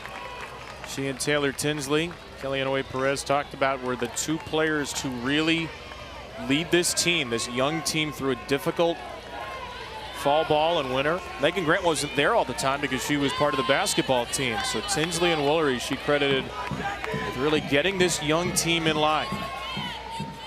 Trying to support her teammate from first right now. It's been a long battle with Liss, and it will continue. And it's been nonstop from Jordan Woolery this entire game, over at first base, right in the pocket of Taylor Tinsley. They have a great relationship, just continuing to cheer her on and believe in her and those positive affirmations that she continues to send her way. She's such a great leader, Jordan Woolery is. 8 pitch to Liss. 3-2 now.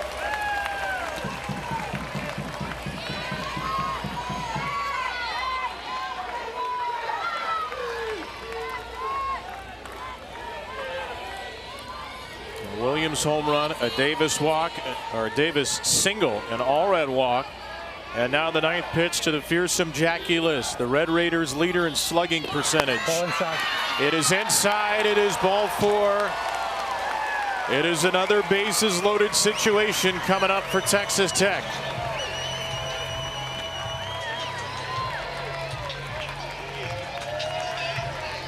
UCLA's got to feel like they are just dangling from the cliff. One hand with the fingers slipping moment by moment.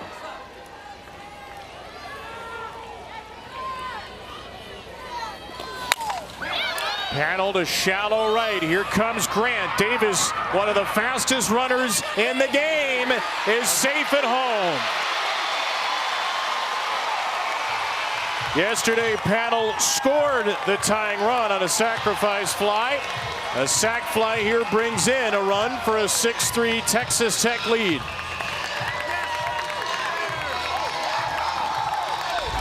Taylor Panel just doing her job, getting underneath the pitch to send it to the outfield deep enough to be able to score the wheels of Davis, one of the fastest players on this team, one of the fastest players in the country. And on that throw too, Megan Grant slipped. There's a divot out in right field too. She ended up on the ground and hit the ground pretty hard. I'm hoping that she's okay. We may have a review here. Call on the field is that the runner at second base left on time on the catch. UCLA is using their first challenge of the game to review this play. Plays under further review. First of 2 challenges. Remember, Maya Davis scored the winning run in the semis last year on a sac fly to shallow right to send Texas Tech to the Champ Series. Looking at this runner at second base is what we're looking at, and she does leave on time, it looks like. That would be Allred, who had that semifinal winning sac fly. Great dive by Davis to go to the backside of home plate, and I feel like Grant didn't get everything on that throw because of the fact that she slipped. If she would have had 100% behind it with how close that actually ended up being, I think she may have had a shot to get her.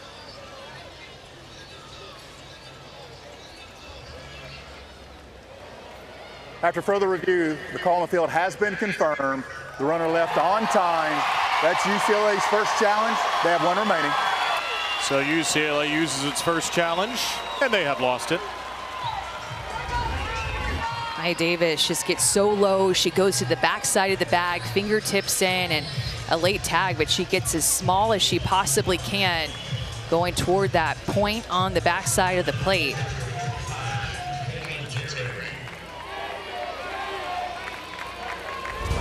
Caitlin Terry to the bat, 0 for 2 of the walk. 2 on, 2 out. 2-run 6th inning for Texas Tech. Terry left field. And she'll get back into the circle now. She left it with a 1-run lead. The advantage has swelled to 3. Texas Tech 6 outs away from a return trip to the semis, thanks in part to their powerful leadoff hitter. She's found a way to get on base all 4 times that she has come to the plate, but none more powerful than that 25th home run off of Mia Williams' bat. She crushed that ball.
Game with the bases loaded, 1 out in the 3rd inning. Caitlin Terry came in. Hey, hit the ball. Took over for Nyjah Kennedy. Bases loaded, 1 out. Kanaya Bragg, dangerous hitter, struck her out. Alexis Ramirez, dangerous hitter, flies her out. And from there on out, no more base runners for UCLA, as Terry has struck out 4 and retired all 8 she's faced in relief. This is what Texas Tech's done this year. 1-2 combo of Kennedy and Terry, and it's been the former UCLA Bruin, Amanda, the dominant force tonight.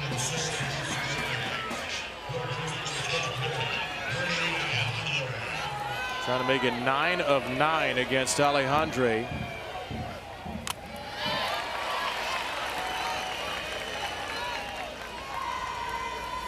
What's worked so well for Caitlin in this game?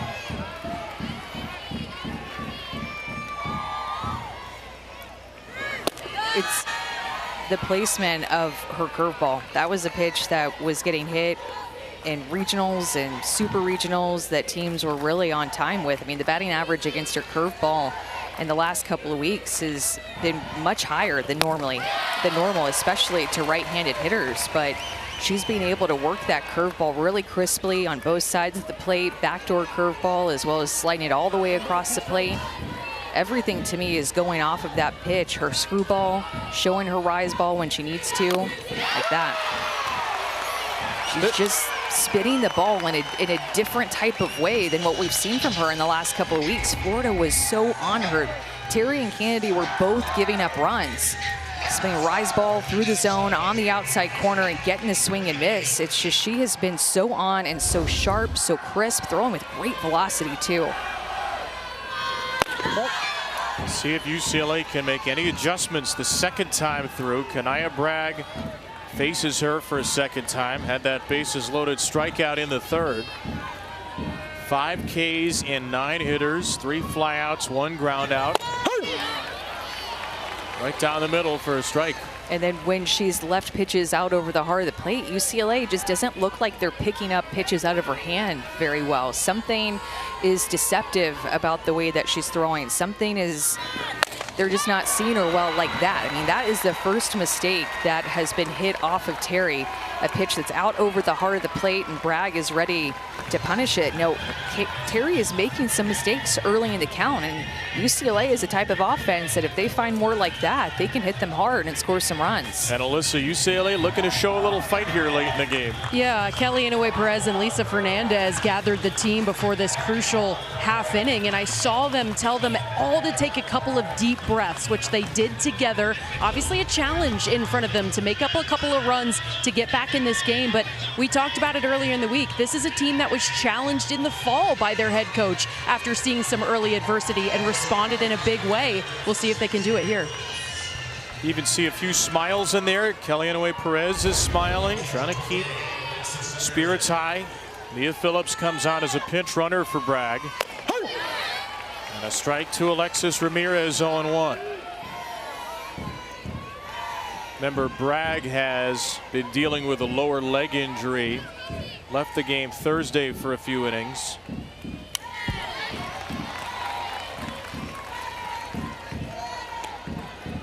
So one more base runner would get the tying run to the plate. One more base runner means unless there's a double play or Phillips is caught stealing or thrown out on the bases, Megan Grant will get another at-bat. I'm just thinking about how on time UCLA was with everything that Arkansas threw at them in their game the other night, scoring those 11 runs. It just looked like they couldn't miss. They were seeing the ball so big. They're being an explosive offense, and seeing what Terry has been able to do, they just looked pretty stumped and not necessarily what they're expecting to see from her. I think it's this extra velocity that she's been throwing with too. Does she look different to you than the UCLA Caitlin Terry from a year ago? She always kind of looks the same to me, to be honest. She has this really whippy motion, great arm speed, and just this bulldog in the circle gonna attack you. Ramirez fouls her right back here. But there's this determination behind the tools that she has, the pitches that she has that can't be beat. It's this fiery personality that she brings to the circle that you were talking about, that even Kelly Inouye Perez had talked about whenever Caitlin Terry was at UCLA. Jerry Glasgow would tell you the same thing. She is a fierce competitor and really just thriving in this moment against her former team up to this point. Ramirez 0 for 2, 1 on, 1 out, a 3-run game. Staying alive here. These have been a couple of better at-bats for UCLA.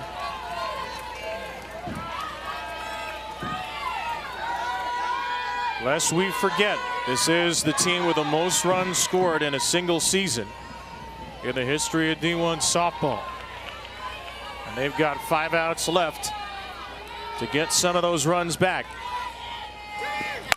Ramirez down to third. This could be two. It is around the horn, an inning-ending double play.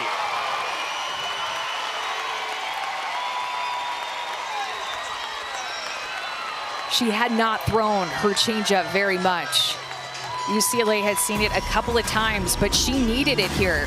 You said it, their at-bats were better, more on her these last couple of hitters, so she brings out the change, and it turns into a ground ball double play to get out of the inning. Texas Tech is just 3 outs away from holding off an elimination game. I was made to shine.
NCAA Women's College World Series is presented by Capital One. What's in your wallet?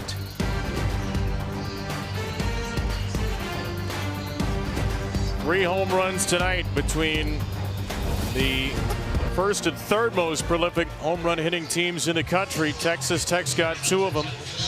And a 6-3 lead for the Red Raiders, the 11 seed in this elimination game. UCLA got a 2-run homer from Jordan Woolery in the first. They've done very little since. The winner of this game will face Alabama tomorrow night, 6 local, 7 Eastern on ESPN. They'll need to beat Alabama twice. Crimson Tide, the top seeder, 1 win from the Champ Series. For the losing team, it is the end of the line. Texas Tech 58-8, UCLA 53-9, and right now, if the score holds, the Red Raiders are going on, and the Bruins are going to wait another year for that elusive 13th national title. That is a swing by Burns, and it's 0-2 against Tinsley. Texas Tech has scored in 4 of the 6 innings against Taylor Tinsley, who's thrown all 17 innings for UCLA at this World Series. Cool. Love the way that Kelly Inouye Perez talked about Taylor Tinsley and how she's taken this young pitching staff under her wing and taught them everything that Megan Framo taught her. She was a freshman and got to pitch with Megan Framo and Brooke Yanez and had an opportunity to learn from Megan Framo, who had, of course, learned from Rachel Garcia, who she pitched with. So it's just this legacy that these UCLA pitchers tend to pass down to one another, and Tinsley taking the young pitchers under her wing. And even though she's had all this pressure on her this entire year to limit the damage from offenses, and she's been the one in all the big games. Howard to left and foul by Burns.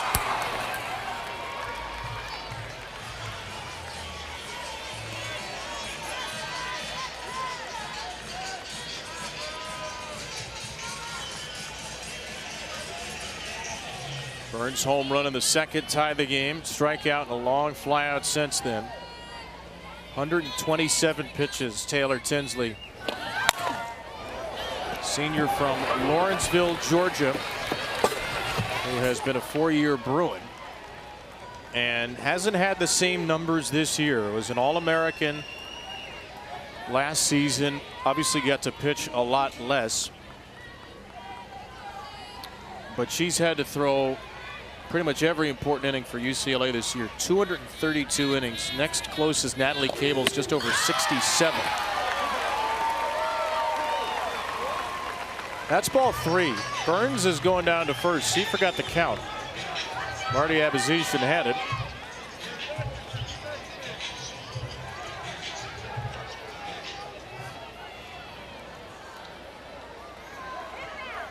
If there's college softball kangaroo court, she'll be hearing about it. 3-2. Try it again. Ball. All right, go ahead, Jesse. You had some practice at it.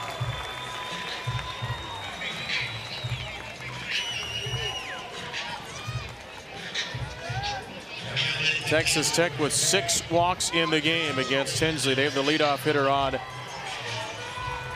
for a 4th time. The first 3 have scored.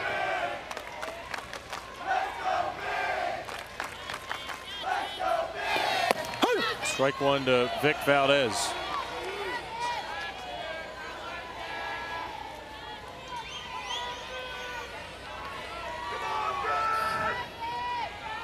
What a shot that is.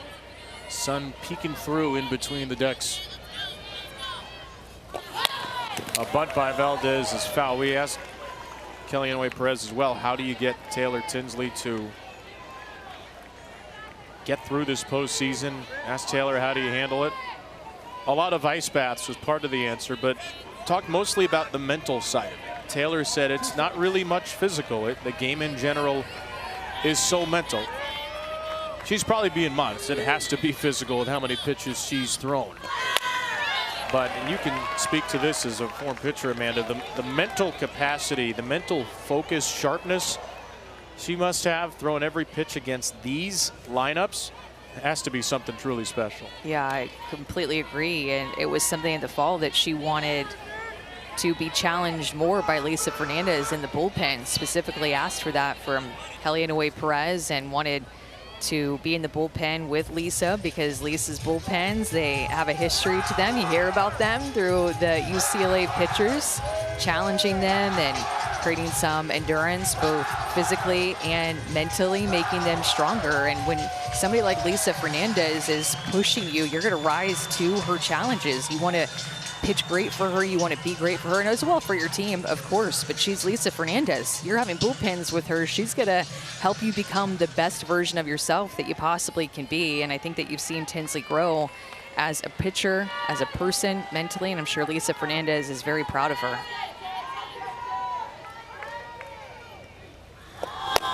Kid who started playing softball at 4, pitching at 7. Her dad was a baseball player. Her mom was a track and field runner. Also loves golf, played high school golf, Taylor Tinsley, but this was the one for her, coming out of George Walton Academy, a small private school near Athens, Georgia. And Kelly said to us, Taylor Tinsley could have gone anywhere, but she is going to get her undergrad and master's at UCLA. She wanted to challenge herself academically. She wanted to be a part of the most historic program in the sport. She wants to be the one in the circle, in the stage, in those big moments. Fly ball from Valdez, and this is Lamar in center for the first out. Well, and like you said, she's from Atlanta, and Taylor Tinsley wanted to stay loyal to UCLA, but being from Atlanta, it would have been easy to probably go try to find an SEC school or ACC school to go to and move back closer to home, especially after 2 pitchers transferred out of the UCLA program. Addison Fisher going to Georgia and Caitlin Terry going to UCLA. She knew a lot would be put on her, and she still wanted to stay loyal to this UCLA program. And to Haley Toney for a strike.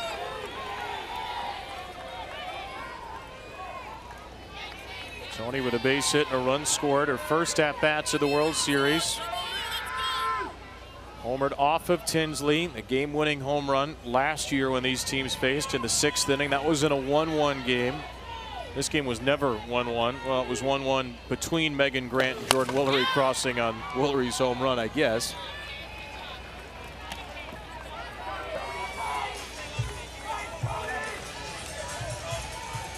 Ten hits, 6 walks for Tech. Just 4 hits for UCLA. Grant out of the game defensively right now. She's due up 4th in the 7th inning. Because of that double play, she is not guaranteed to hit again. And Willery's due up 5th. UCLA is going to need 2 base runners to ensure Grant and Willery have one more collegiate crack.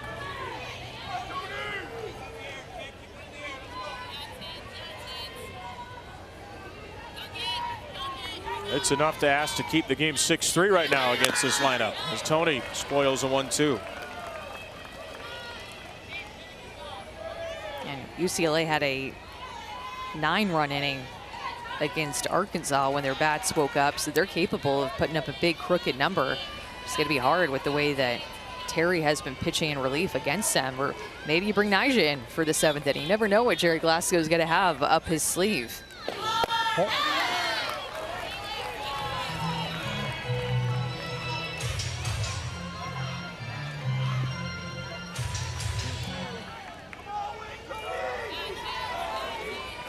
Most pitches thrown by anybody at this World Series. This will be 142 for Tinsley. Going to places she's never gone before in terms of pitch count. The next pitch will tie her season high. For 143 against Nebraska. Ground ball to short. Garcia's on it. Safe the call at second.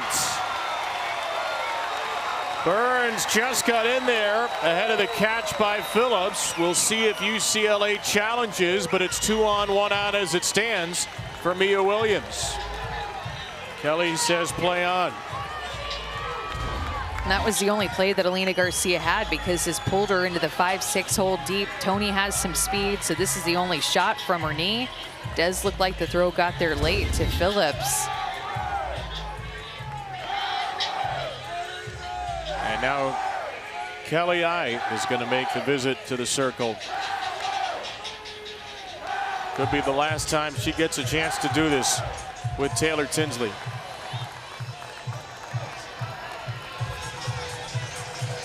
This is going to be now the 5th time that Texas Tech has seen her. Mia Williams has been a force at the top of the order. Reached base all 4 times that she's been up, and now she's going to have to face her with 2 on.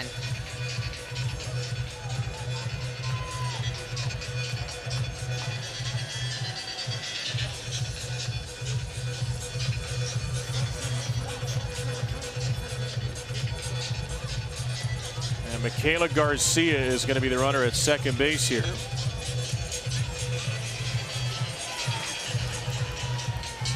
Well, how in the world is Taylor Tinsley going to figure this one out? Well, first pitch of the game, Mia Williams hit off the top of the wall in center. Hit it so hard she couldn't even get to second. She's just blistered 3 balls today. And she gets under this one. Shallow left field. And the new left fielder, Sadri Mayonio, makes the catch, and Tinsley gets Williams for the first time in her 5th try.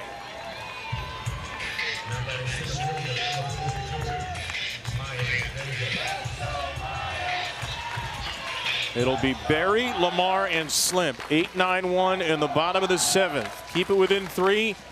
UCLA's got to feel like it's got a shot. You got to get through the player, though, with the most hits of any active D1 player first, in Maya Davis.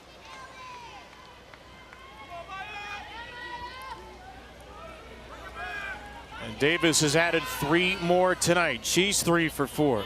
7 for 11 at the World Series. And And she takes high, throw to third, and Garcia, who stole home against UCLA last year, cannot steal third.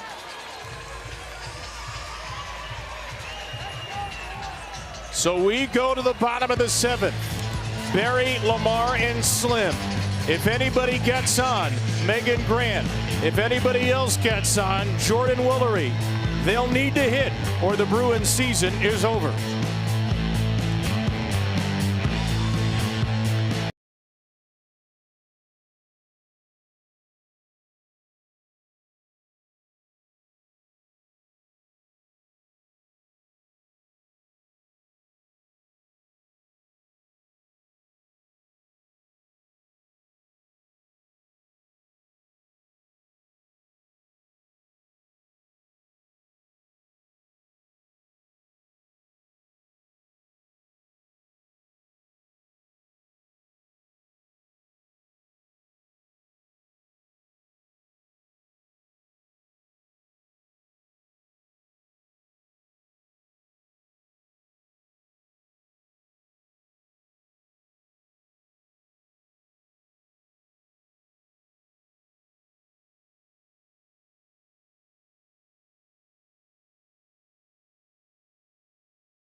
UCLA needs 3 runs in an inning to extend its season.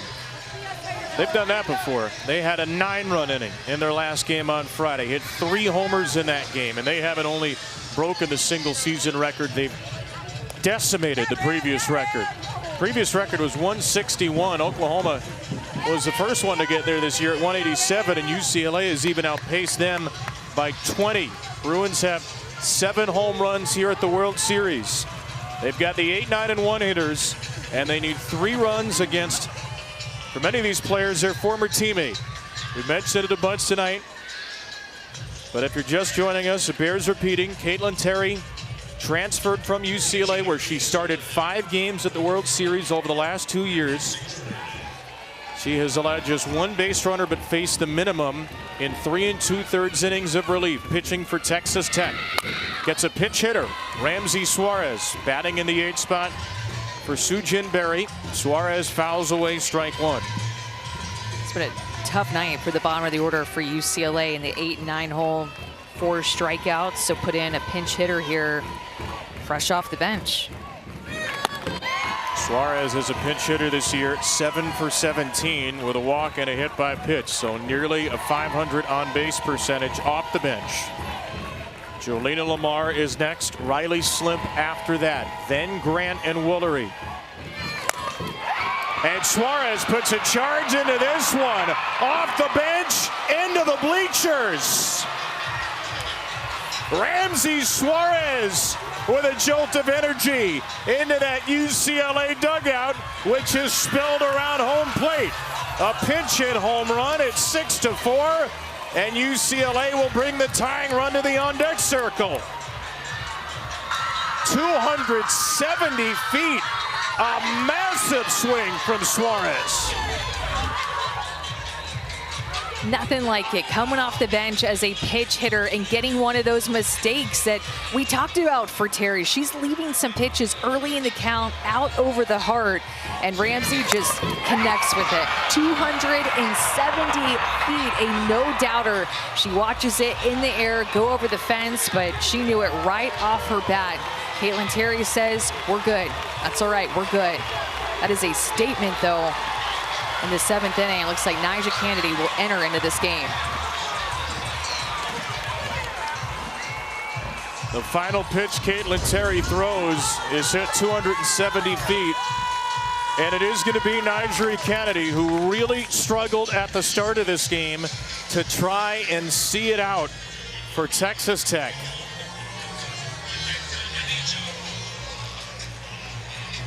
Jerry Glasgow coming down the dugout. Caitlin Terry was almost perfect. Faced the minimum in 3 2/3, struck out 5. But this could be the final game for Nyjah Kennedy. And knowing Jerry Glasgow and knowing how he feels about Nyjah Kennedy, knowing how he's talked about Nyjah Kennedy, it does track that if this is going to be the end, he wants Nyjah to play a big part in this. Even though Terry was brilliant in relief, Kennedy will come in to try to get the final 3 outs and send Texas Tech back to the semifinals. And I think bring her in against the 9-hole to then face the top of the order, especially after that swing from Suarez. But I think that Jerry Glasgow, kind of to your point, would have a hard time with UCLA tying up this game or winning this game with Nyjah Kennedy sitting on the bench. He said earlier in the World Series, I worry all the time about Nyjah getting hurt. It's time to let her play. In the UCLA dugout, they got rally visors, they got dollar bills, and they got good vibes. Texas Tech's got the former National Pitcher of the Year and the 3-time All-American Kennedy. Desiree Spearman has come in the game to play left. She's a 4th different left fielder in 7 innings. And another pinch hitter is coming up here. Jasmine Leyva batting for Jolina Lamar. Leyva's last hit May 8th against Wisconsin. Until now, an opposite field knock for Leyva. Nobody is out. The top of the order is coming up, and UCLA will bring up Slimp as a tying run.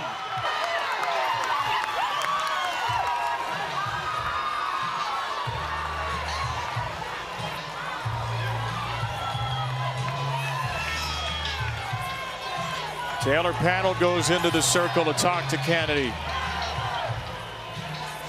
And UCLA will re-enter Lamar as the runner.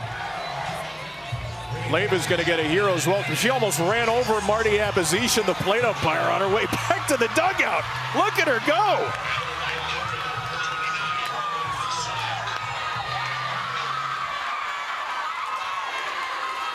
Not a bad time for your 5th hit of the year, is it? These pinch hitters coming in, firing up the dugout, firing up the fans. Megan Grant to the on-deck circle with nobody out.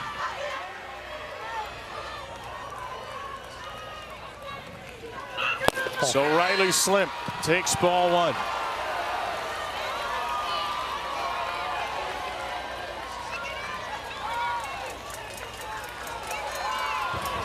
Slimp had a home run on Thursday night off of Jocelyn Brisky. A double in the game today. Change up from Kennedy and swords up against Slimp.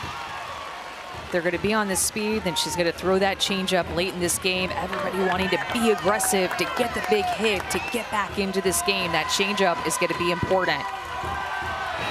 Slimp with a good hack, but Kennedy's got the count in her favor at 1-2.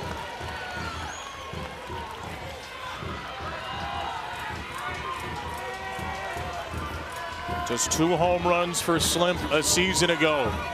This year up to 16. A 3rd-team All-American. Trying to keep the party going.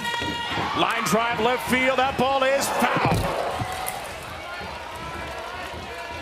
A tester, but just allowed strike.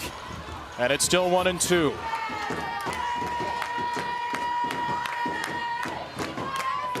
That UCLA dugout is a happy mess right now. Fake dollar bills and everything else strewn about. Not quite the same vibes across the way, but they do have the lead.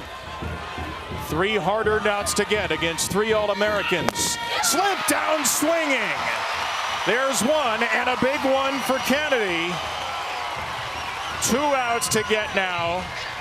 And for perhaps the final time in her college career, the single-season home run record holder, Megan Grant. She homered off Nyjah at the World Series 2 years ago. And she takes ball one.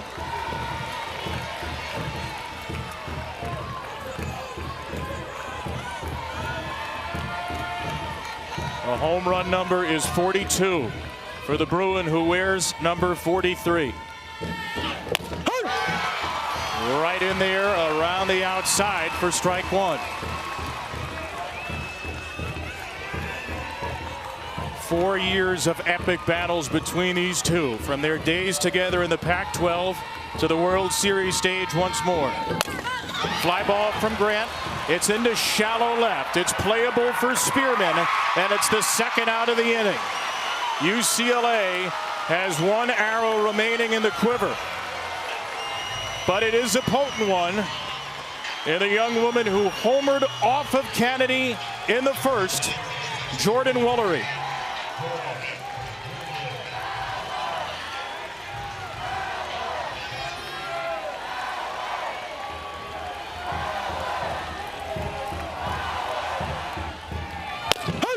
Strike one, right in there. Woolery smiles, maybe wondering if she missed the opportune moment. Fly ball to center. Jordan Woolery does it again!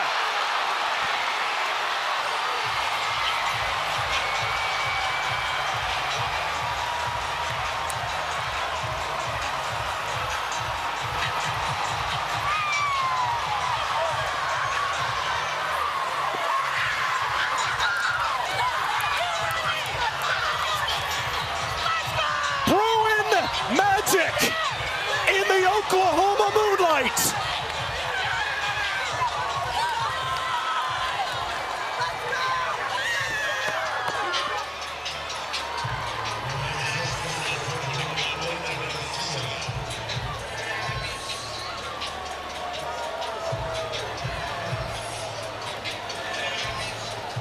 Here comes Caitlin Terry again.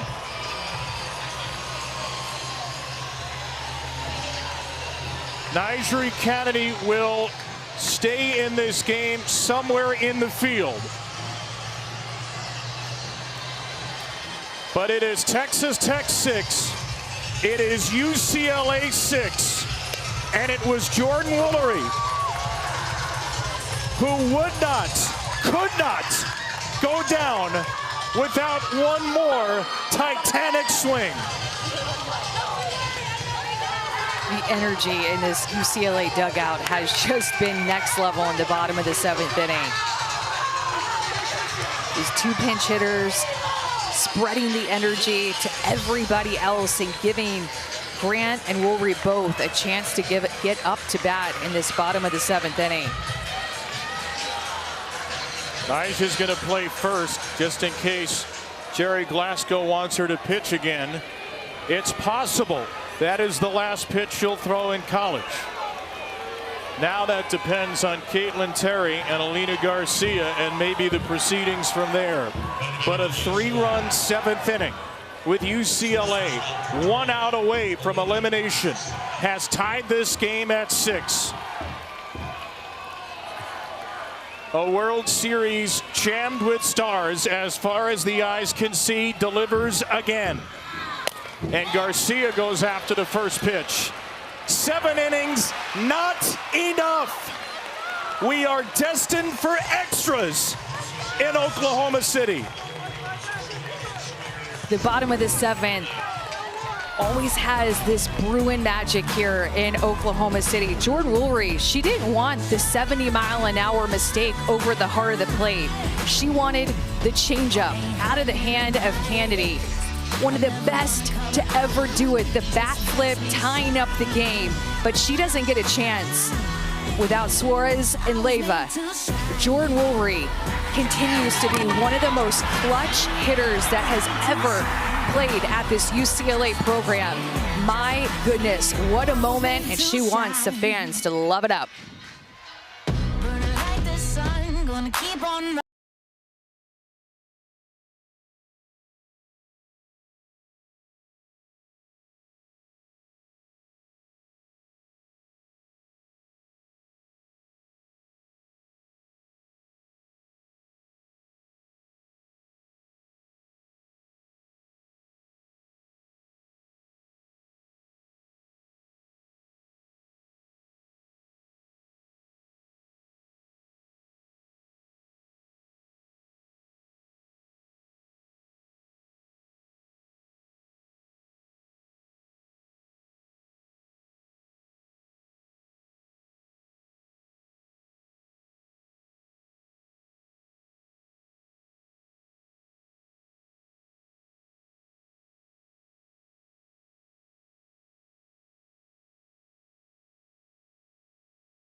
For a UCLA fan, it might have been hard to pick their favorite of the record 207 home runs this season.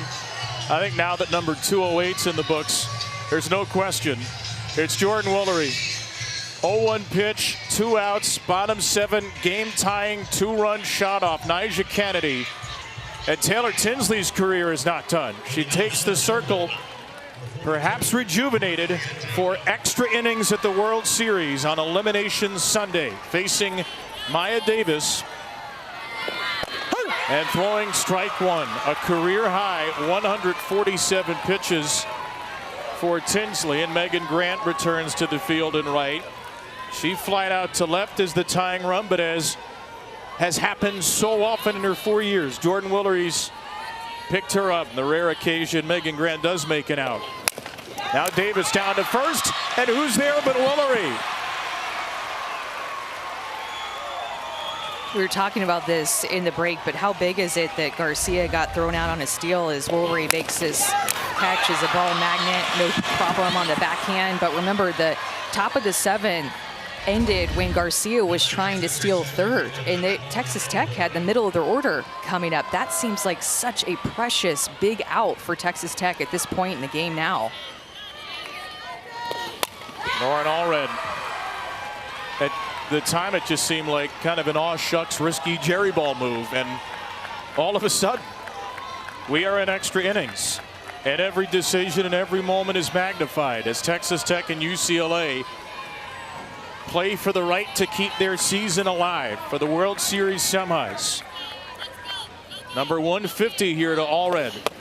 And remember this from Texas Tech's perspective. They do share quite a bit of connective tissue from last year's team. They took the ultimate punch in last year's semis, an 0-2 two-out home run from Oklahoma's Abby Dayton to tie that game in the 7th. What did they do in the bottom of the 7th? Came back, got a run, walked it off. And Allred is hit by a pitch.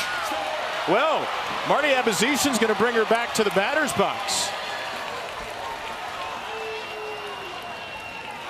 Maybe saying that this ball was in the river, maybe saying that Allred leaned in. He's going to give Jerry Glasgow an explanation right now.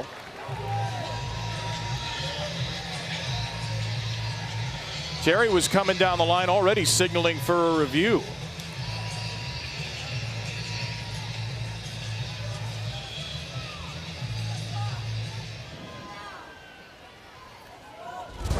Pretty close to the strike zone. Ruling on the field is that it was a ball that the batter moved her arm in front of. Ruled a ball.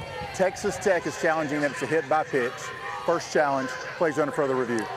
All right, we're going to check in here. Christy Cornwell, our rules analyst, is standing by. Christy, take us through this play. So there are a few critical elements that the crew will have to rule on. If the ball's entirely in the batter's box, the batter does not have to move out of the way. In this case, we can see the ball is not in the batter's box, so the batter cannot intentionally move into the ball, which is what it appears has happened. So I believe this is the correct call. All right, so Christy, if the batter intentionally moves into the ball, then the call is simply ball one and the at-bat continues? Correct. It's a dead ball, and the batter stays in the box. Okay, thank you so much, Christy. So first challenge for Texas Tech.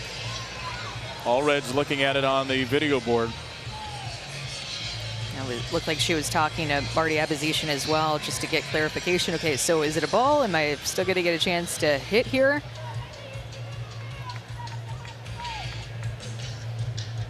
Nice to have a moment to catch our breath, isn't it? Yeah. My, oh my. Extra innings for Texas Tech for a second straight day. Yesterday they lost in 9 to Tennessee, 2-1. On a walk-off home run for Emma Clark.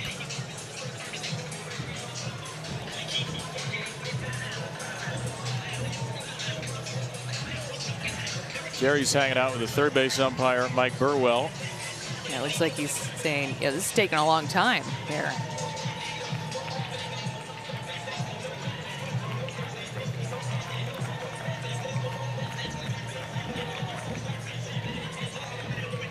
I will go on the record with something here. This will not be the longest replay review in a UCLA game at the World Series. Hashtag Appendix G. Megan Grant not touching home. That dial.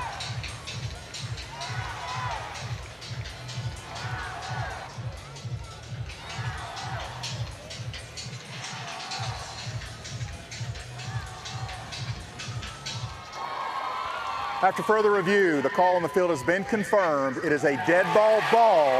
The count will be 1 ball, 2 strikes. That's Texas Tech's first challenge. They have 1 remaining.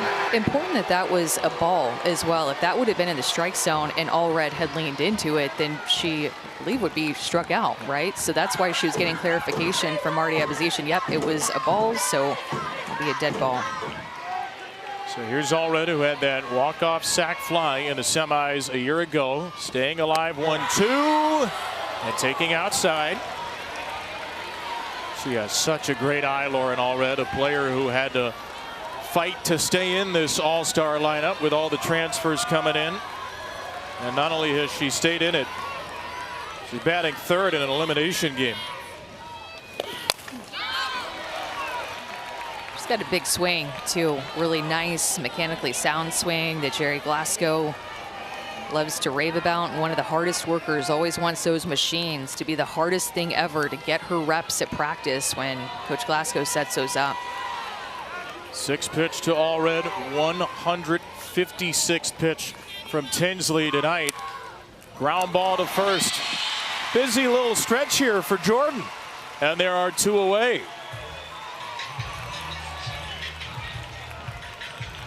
Taylor Tinsley's only 1-2-3 inning was back in the 3rd. She's trying to get it against the 2, 3, and 4 hitters.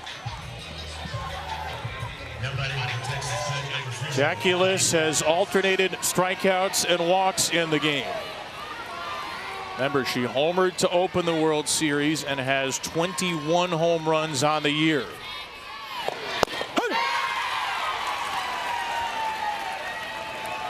In the bottom of the 8th, UCLA will have Bri Alejandre, Kanaya Bragg, and Alexis Ramirez due up, assuming Bragg re-enters for Phillips. 5, 6, 7.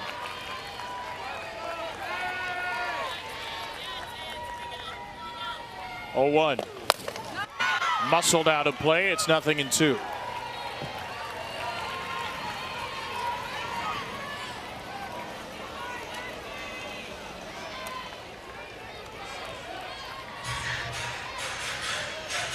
A 3-run bottom of the 7th for UCLA. A pinch hit homer by Ramsey Suarez. A pinch hit single for Jasmine Leyva. A 2-run home run with 2 outs for Jordan Willery.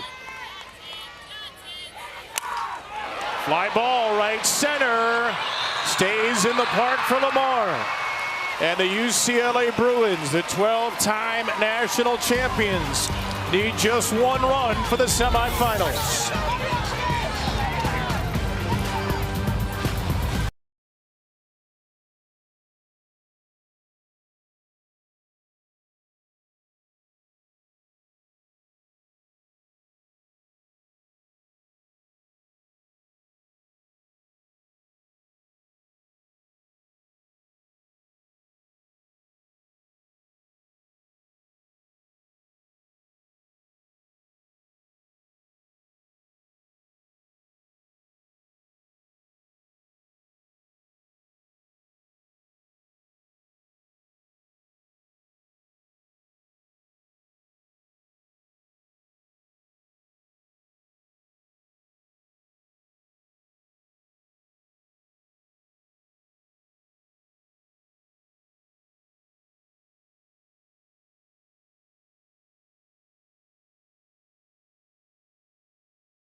could go down as one of the most iconic performances in the history of the most iconic program in the sport. Jordan Woolery with two two-run home runs, one of them with 2 outs off Nyjah Kennedy. UCLA needs a run to win it in the 8th.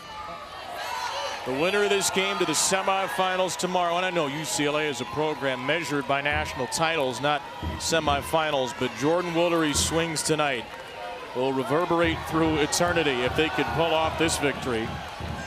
Victoria Valdez just stopped Caitlin Terry. The sprinklers are going off. 8th inning sprinklers. Oh my word. The power's on, but the sprinklers are as well. We got to stop play here for a moment in the 8th. I love that they put an umbrella on in the stadium. Only person who needs an umbrella might be Lauren Allred out in right field. Well, you know, in a long game, we got to cover the cameras, rehydrate the field.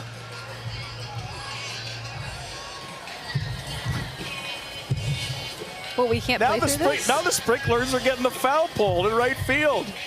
Down the line, that sprinkler jet is just foul. This is insane. Oh my gosh. What a way to take the tension out of the most important game in these players' lives. It's like a little water park down there in right field. Yeah. Greg didn't think he was going to have to break out the tarp on the camera tonight. You're right down there, Greg. I mean, it was 94 at first pitch. This might have felt nice earlier. The sprinklers are done. 3 cheers for the sprinklers. All right, Greg, get the camera fully operational again. I tell you what, if there's a ball hit down the right field line right now, we will have truly seen it all. So Caitlin Terry will be granted some more warm-up pitches. Well, if there is one hit down the right field line, the runners are going to be aggressive, trying to take extra bases. Yep. Basically going to be a wet ball down there, especially just right down the line. Lauren Allred is the right fielder. Maybe Brie Alejandre will just hit it to left if she puts it in play. She has struck out. And she goes up top, try to get a Terry Rise ball. Well, Nyjah Kennedy could still pitch. She's playing first, but it's Caitlin Terry against her old team, where 1 run will win it, trying to send this game to the 9th. You just have to be so careful. I mean, this is the best home run hitting team of all time, and 1 pitch, 1 swing can win it for the Bruins. Alejandre, the Big Ten freshman home run record, has had a quiet World Series, 0 for 7. And that's a loud rip for strike 2.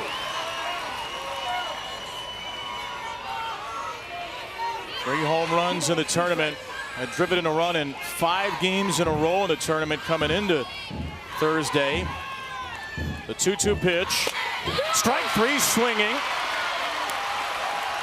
And at least for the moment here, KT's got her groove back. Replaced after the home run in the 7th. Re-entered for a pop out and gets a critical K. That leadoff hitter is always so big to get. Threw a lot of strikes, got some chases from Alejandre with the rise ball, and a few swings and misses there for the K in the first out. Kanaya Bragg re-enters with 1 out. Oh boy, called ball 1. Looked like a good pitch at the knees. UCLA has 208 home runs, 209 now this year. None of those 209 are a walk-off. 1-1 to Bragg.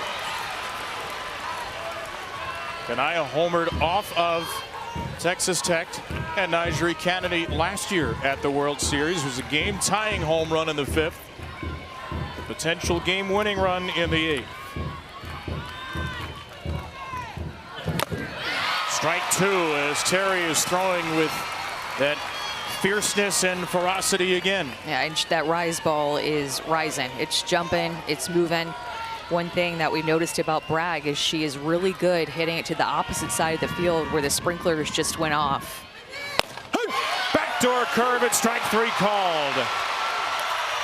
Hands on hips for Terry, staring into the Red Raider cheering section. She's punched out the first 2. Just paints that outside corner, backdoor action to a right-handed hitter right at the perfect spot on the knees to get back-to-back strikeouts for Terry here. Now Alexis Ramirez. Texas Tech trying to take this to the 9th for a second straight day. They didn't play a single extra inning game in the regular season. They played 2 memorable ones here in the postseason, coming in now a third. UCLA's second extra inning game all year, and their first since February 13th against Oklahoma State. They're having some pretty free swings here in the 8th inning, really helping Terry out, which is going to give her more confidence, like you saw after that second strikeout in this inning, looking back to the dugout.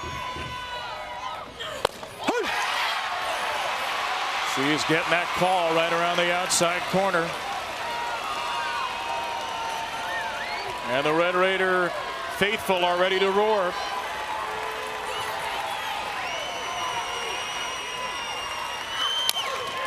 Into left center field, that is in for a base hit. Ramirez just floated it off the end of the bat.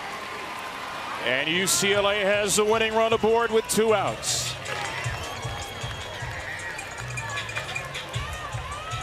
Ramirez's 11th hit of the NCAA tournament. She'll come out for a pinch runner.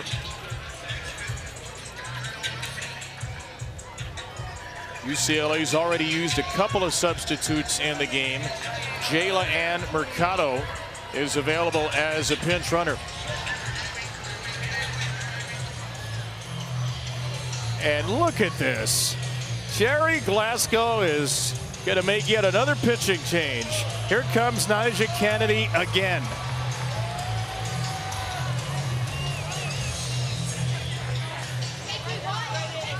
It was Kennedy for 2 1/3.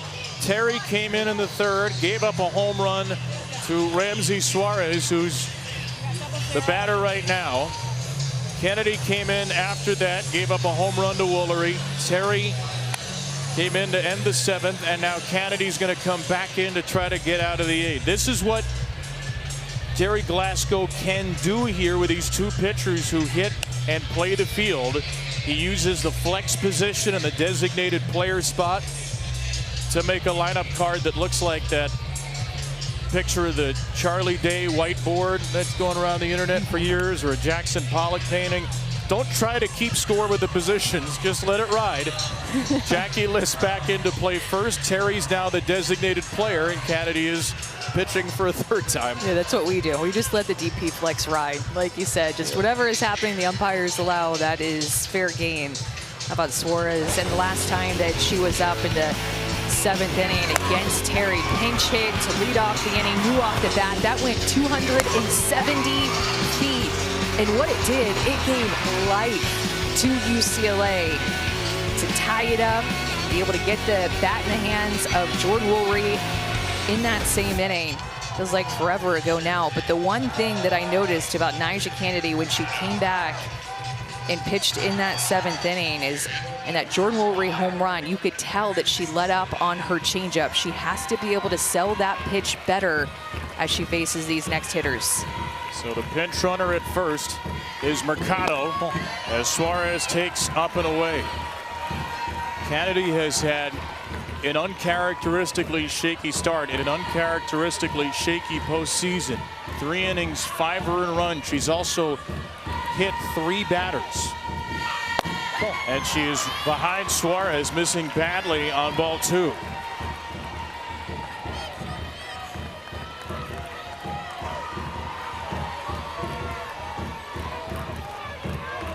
Mercado, the pinch runner, is the winning run at first. These pitches have not been close. 3-0 to Suarez.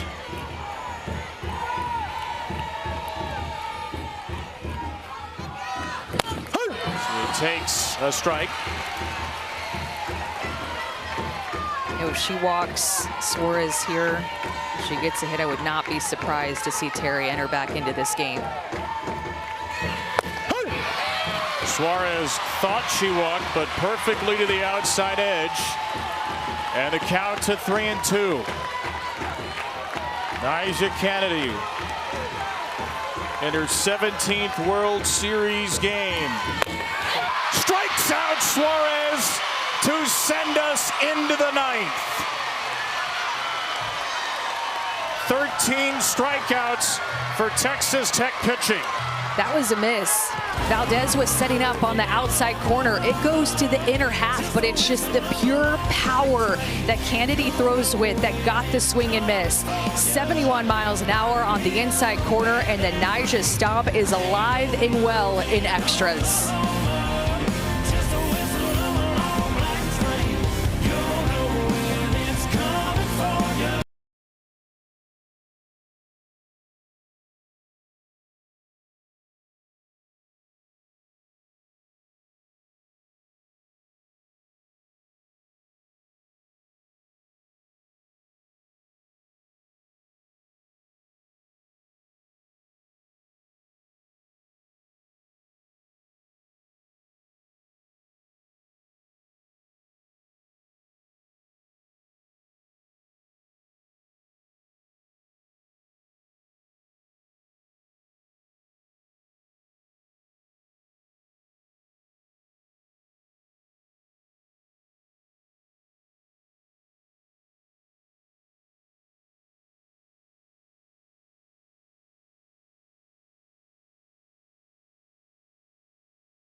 Those of us in the college softball world, those of you who are watching, have often heard the term. We love to use it, mayhem.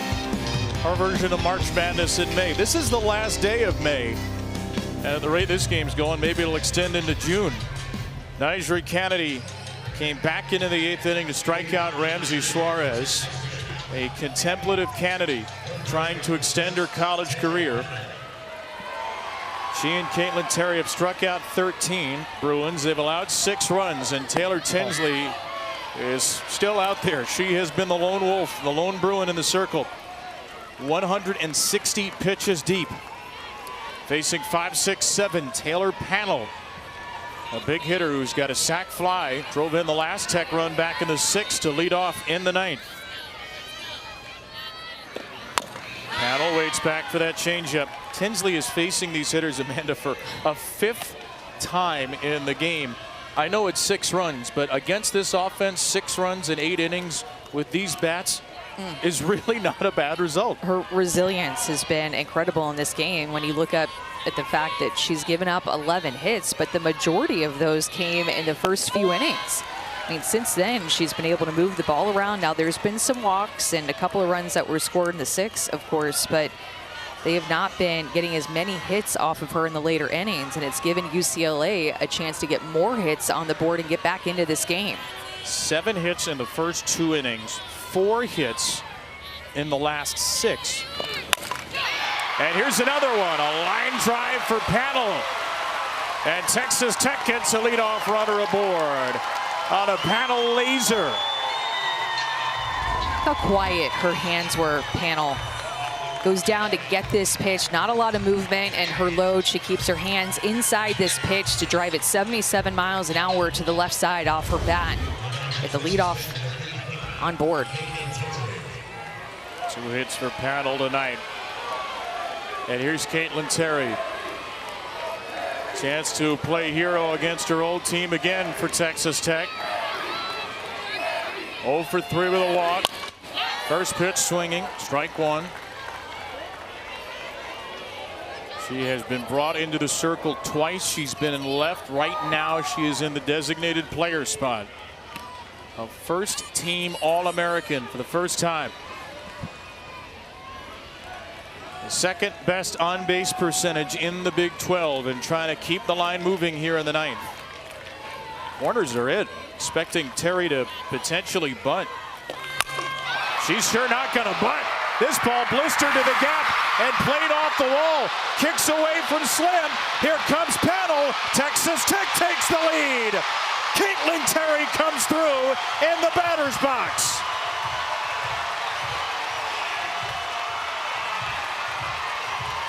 The exact kind of swing Jerry Glasgow thought he could get this year out of Caitlin Terry. Cool your hips and drive your legs. That's what Jerry Glasgow likes to tell Caitlin Terry, and it's exactly what she did.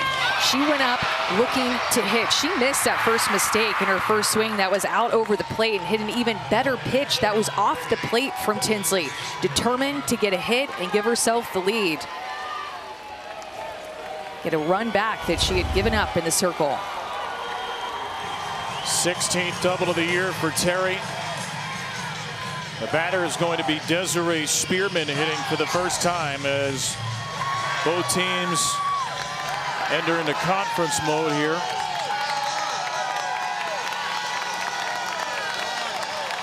Texas Tech answers back from the big swing by Woolery. And they've got a potential 8th run in scoring position with nobody out. And again, remember, no lead ever feels big enough this year, but against also this UCLA offense that can score runs in bunches. And so with Texas Tech having the first couple of hitters on board and reach and seeing the ball well off of Tinsley, it's a great time for a timeout by Kelly Inouye Perez to just calm Tinsley down. Talk about the pitch calling here moving forward. They're really squaring her up. Desiree Spearman's first at-bat of the game. And it speaks to the ridiculous depth of this team that Spearman, a junior from El Paso, Texas, has not batted in this game. When you look at her numbers this year, nearly a 1,200 OPS. Last year, a 1,583 OPS at New Mexico State. A former Conference USA Player of the Year. Seeing Tinsley for the first time, and she's behind 0-2. Look at Tinsley just continuing to be out there in battle, Kevin. 167 pitches that she has now thrown. She's not working in tandem like anybody, like complete opposite of what Texas Tech has done in this game with Kennedy and Terry. It has just been all her, the senior, her season, her collegiate career on the line, and still just looking so poised, calm, and confident in the circle in the 9th. A person she mostly worked in tandem with just doubled against her for the lead.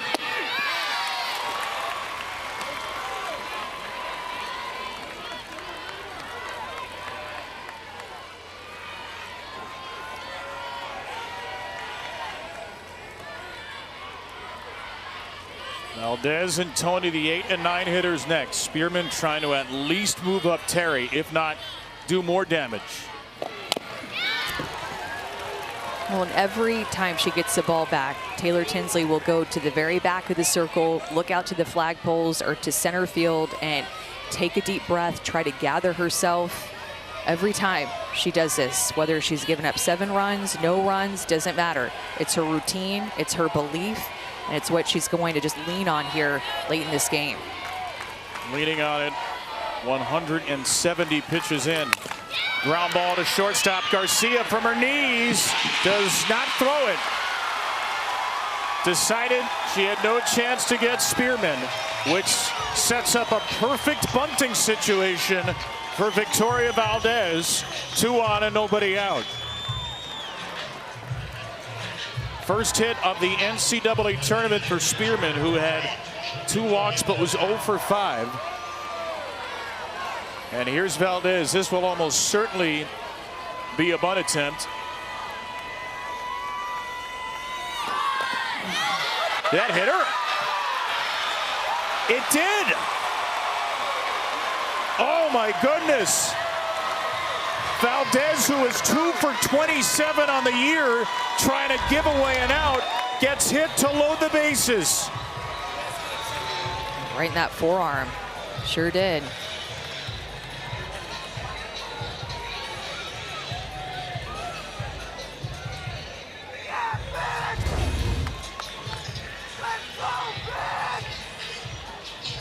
That could be even more so maybe than the Terry double, a pitch that haunts UCLA.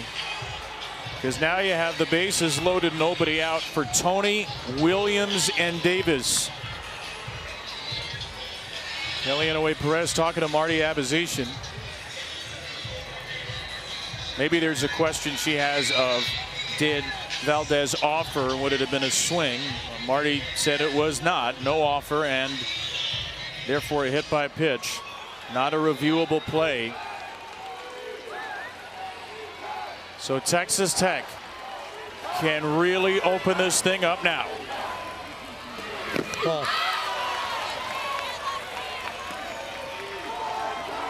They have shaken off the terrors of the 7th. And Ramirez will go out to the circle with the bases loaded and nobody out in the 9th. The hits that Texas Tech have had this inning, their exit velocity, all 3 of them have been at 65 miles an hour or up, 68 and 77 miles an hour. Seen her well, and I mean, they've seen her a lot. 172 pitches, they're on time, and it's looking like determined to put more runs on the board here in this 9th. Corners are in. You can't be surprised if Tony tries to bunt, or if she tries to hit for power with Texas Tech. Can't be surprised of anything at this point. She may not be hitting at all. It's 2-0, and these two have been in the dirt. 2 hits today for Tony, her first at-bats in the World Series. Terry, Spearman, and Valdez are the runners. And Kellyanne Perez is out trying to get her infield in place, I think. She's yelling at Lisa Fernandez, I think, down at the end of the dugout, trying to communicate, not sure what it was. Looks like Lisa Fernandez is going to go in and to the front of the dugout and talk to her, but just trying to get a hold of each other.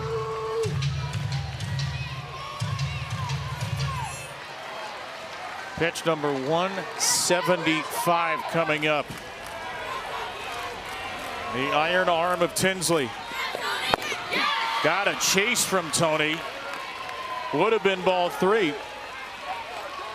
Most pitches thrown at the World Series since Rachel Garcia, another pitcher in that UCLA legacy, threw 179 in 2019. And Jerry Glasgow is going to take a timeout. I don't know how anybody has a timeout left in this game. I think we've had about 37 timeouts between the two teams. But Jerry Glasgow is going to take his with a 2-2 count. Call the runners together. Call in Haley Tony. That Rachel Garcia game, I believe she had a walk-off home run against Washington. So a pitcher that threw almost 180 pitches, went extra innings, and she had the walk-off hit for UCLA in that game. Epic performance by one of the Bruin best. A game that sent them to the championship series. Champ Series, they would win over Oklahoma, their last title in 2019.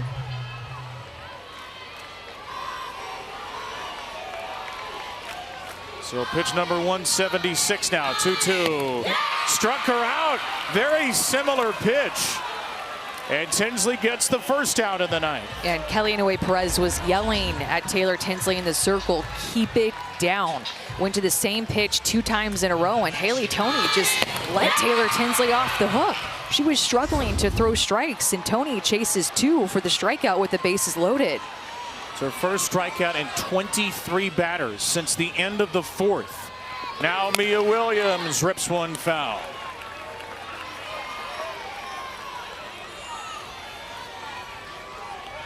Williams, 2 hard singles hit by a pitch, a home run, and a flyout. Bases loaded, 1 out. A run across in the ninth for Texas Tech. Their home run and RBI leader at the plate. Ball. Great take by Williams. Well, and Tinsley, to Kelly Inouye Perez's point, is keeping the ball down, throwing a lot of drop balls in this inning, trying to get Texas Tech to hit some ground balls and not have pitches get elevated and elevated out of here via the long ball. Ball. Close one. Ball 2. So you just look lower as a team now if you're Texas Tech? I would. Trying to get your barrel to the bottom half of the ball now, because this is mostly what Tinsley is throwing, is this drop ball. You can tell she's kind of changing her motion with it too. Popped up on pitch number 180. Decided to go up there and a 2-1 count. Mia Williams just missed that rise ball, led her high. Likely to go back to the drop ball here or her changeup.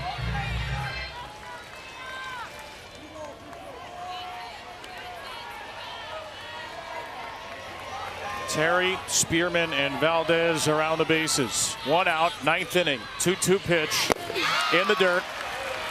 Williams shakes her head. It'll be a 3-2. Hard to pick the most dangerous hitter in the lineup for Texas Tech, given the star power. At the moment, though, this may be the one. The All-American, who's reached base 4 times today. Grounds a 3-2 into the dirt. Kevin, Taylor Tinsley is just not giving in here.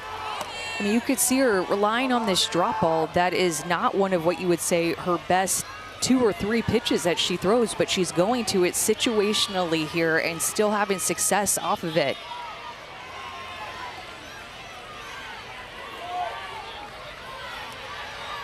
Will she go to it again on 3-2? Another payoff.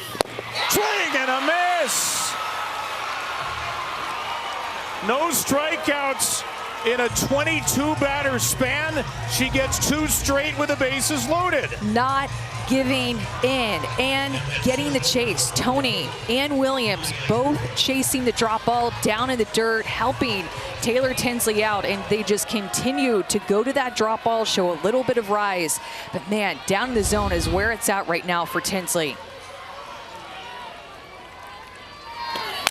Maya Davis to shortstop. Garcia bobbles into the run, scores. Now they've got Spearman hung up. And at the plate, Spearman will be tagged out. The normally sure-handed Garcia bobbles a ground ball, and another run scores. Texas Tech gets 2 in the 9th and leads it 8-6. The Bruins have the big bats coming up with Grant due up 3rd and Woolery, who tied it, due up 4th. But they will need to rally again. Nigeri Kennedy got them fired up with a strikeout to end the 8th. Paddle and Terry come through in the 9th, and they're once again 3 outs from the semis.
Kennedy is technically in the circle right now, but that's only in the literal sense because she's returned to first base after getting the last out of the 8th inning. Caitlin Terry, for the 3rd time, has re-entered to pitch. This is the 5th pitching change of the game, but Jerry Glasgow's only used 2 pitchers. And once more, Caitlin Terry will try to close this out. She started the 7th inning, gave up a home run to Ramsey Suarez, came out, came back in to get the final out of the 7th, the first 2 outs of the 8th, allowed a hit, came out. So Jolena Lamar struck out in her only at-bat against Terry. And Texas Tech is once again 3 outs away from eliminating UCLA and heading to the semifinals. It'll be Lamar, then Riley Slimp, then Megan Grant. If anybody gets on, Jordan Woolery, who tied it with a 2-out homer in the 9th. High fly to center from Lamar, but not deep enough. And it will be the first out in this 9th inning.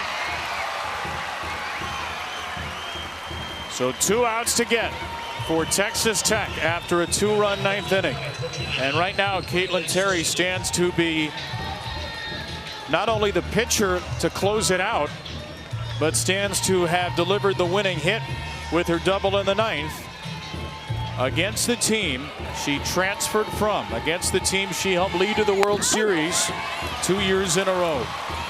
5 innings of relief, 3 hits, 1 earned run, no walks, 7 strikeouts. She has been brilliant, save maybe 1 pitch. 0-1 to Riley Slimp. And a ground ball through the right side is a base hit.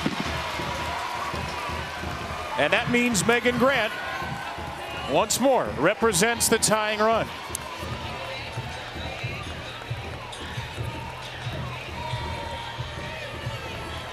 Grant was hit by a pitch in the first. She's 0 for 3 since, but her teammate, her best friend, her partner in crime in the lineup, Jordan Woolery, has picked her up. Now can Grant return the favor?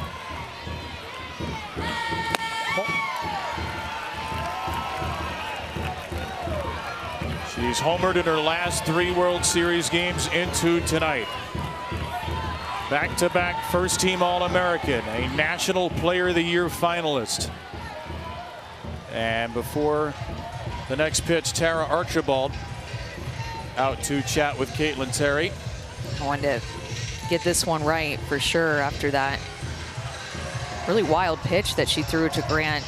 The first pitch of her at bat, Caitlin Terry has had such good command. I think that made Tara Archibald want to go out and talk to her to make sure everybody's on the same page. And the 2 hits that Grant has had at the World Series in 3 games have both been home runs. It's kind of been all or nothing for Grant here.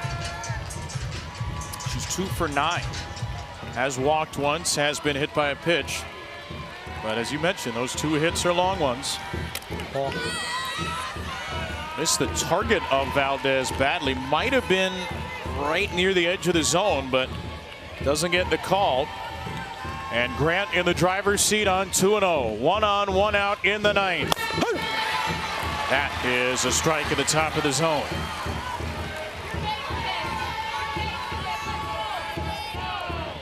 The first teammates in D1 history with 30 homers in the same season. Woolery with words of encouragement from the on-deck circle. 2-1 pitch. Way too tall. And after every pitch, you can see it.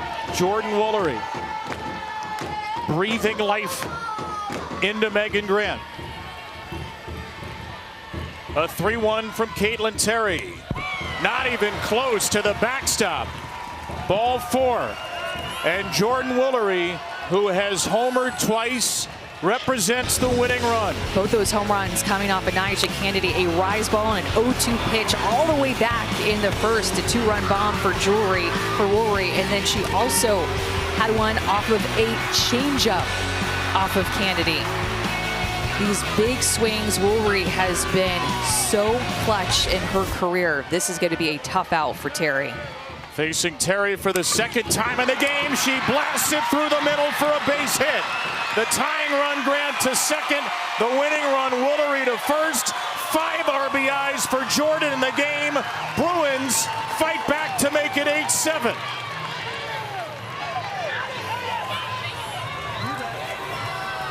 kept in the ballpark this time, but keeps the line moving. Sends it right back up the middle of the field, a curveball that just does not get in enough. And Jordan Woolery can beat in a couple of different ways. Home runs, but can also just shoot a single up the middle for another RBI. Well, there was no chance that Jerry Glasgow was going to allow Nyjri Kennedy to face Jordan Woolery again, but he will bring Nyjri Kennedy back in to face Alina Garcia. And now Caitlin Terry's going to go into left field. It's been a while since she's been there. Terry's been in left, Logan Halliman's been in left, Michaela Garcia's been in left, Desiree Spearman's been in left, and now Terry is back in left, where she did misplay a ball earlier.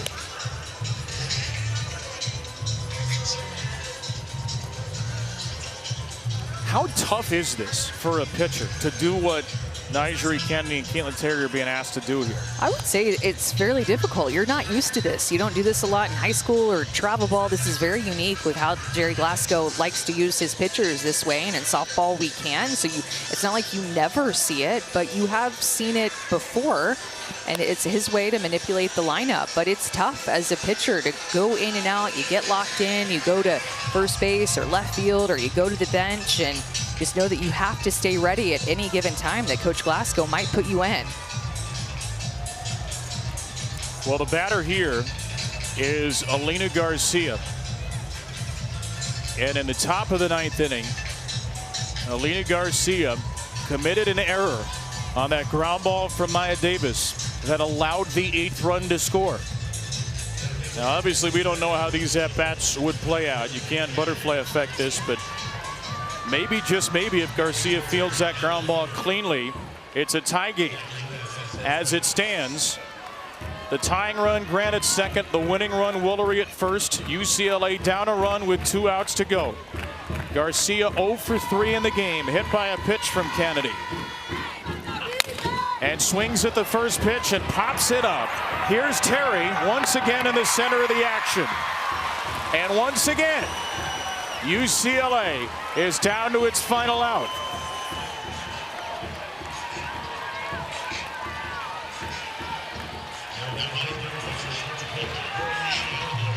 And a team with 2 historic seniors on the base paths is down to a freshman,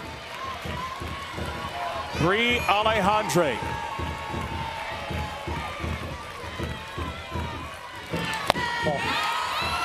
This is a moment where Nyjri Kennedy really has to spot her pitches here. A rise ball pitcher, she's going to want to live more up in the zone, but Alejandre, a home run hitter at the plate. Kennedy re-entering into this game for the 3rd time, her 70th pitch. A big rip by Alejandre on a pitch right near the heart of the plate. It's been a tough night and a tough World Series for Bri. 0 for 8, 5 strikeouts at the World Series. First and second, 2 down. Takes ball 2.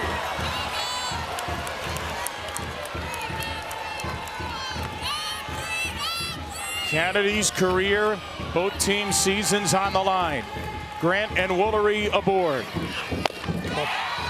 Ball 3, a pitch that Nyjah really wanted. Thought this was a strike, got the bottom of the zone. Looked perfect. Instead, it's 3-1. Could have been 2-2. And a swing and a miss. And we will go to a full count with 2 outs and 2 on in a 1-run game with the semifinals on the line. Strike 3! Nyjah Kennedy is not done yet, and neither is Texas Tech. 8-7 the final. Red Raiders win it in 9.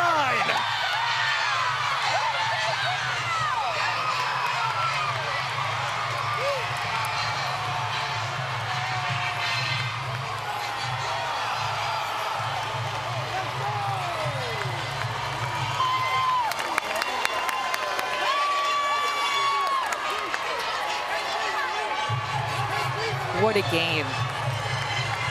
And the first person that Nyjah Kennedy looked to as they were running in to celebrate the win was Caitlin Terry. A massive embrace between those two, going back and forth, and a lot of love and embrace should be given to Taylor Tinsley as well. But Kennedy and Terry bearing down when they need to. A one-run game, 24 hits in this game. This was an absolute brawl. And unfortunately, like we saw Jordy Fromm's career come to an end earlier, Megan Grant and Jordan Woolery are officially done playing college softball in that UCLA uniform.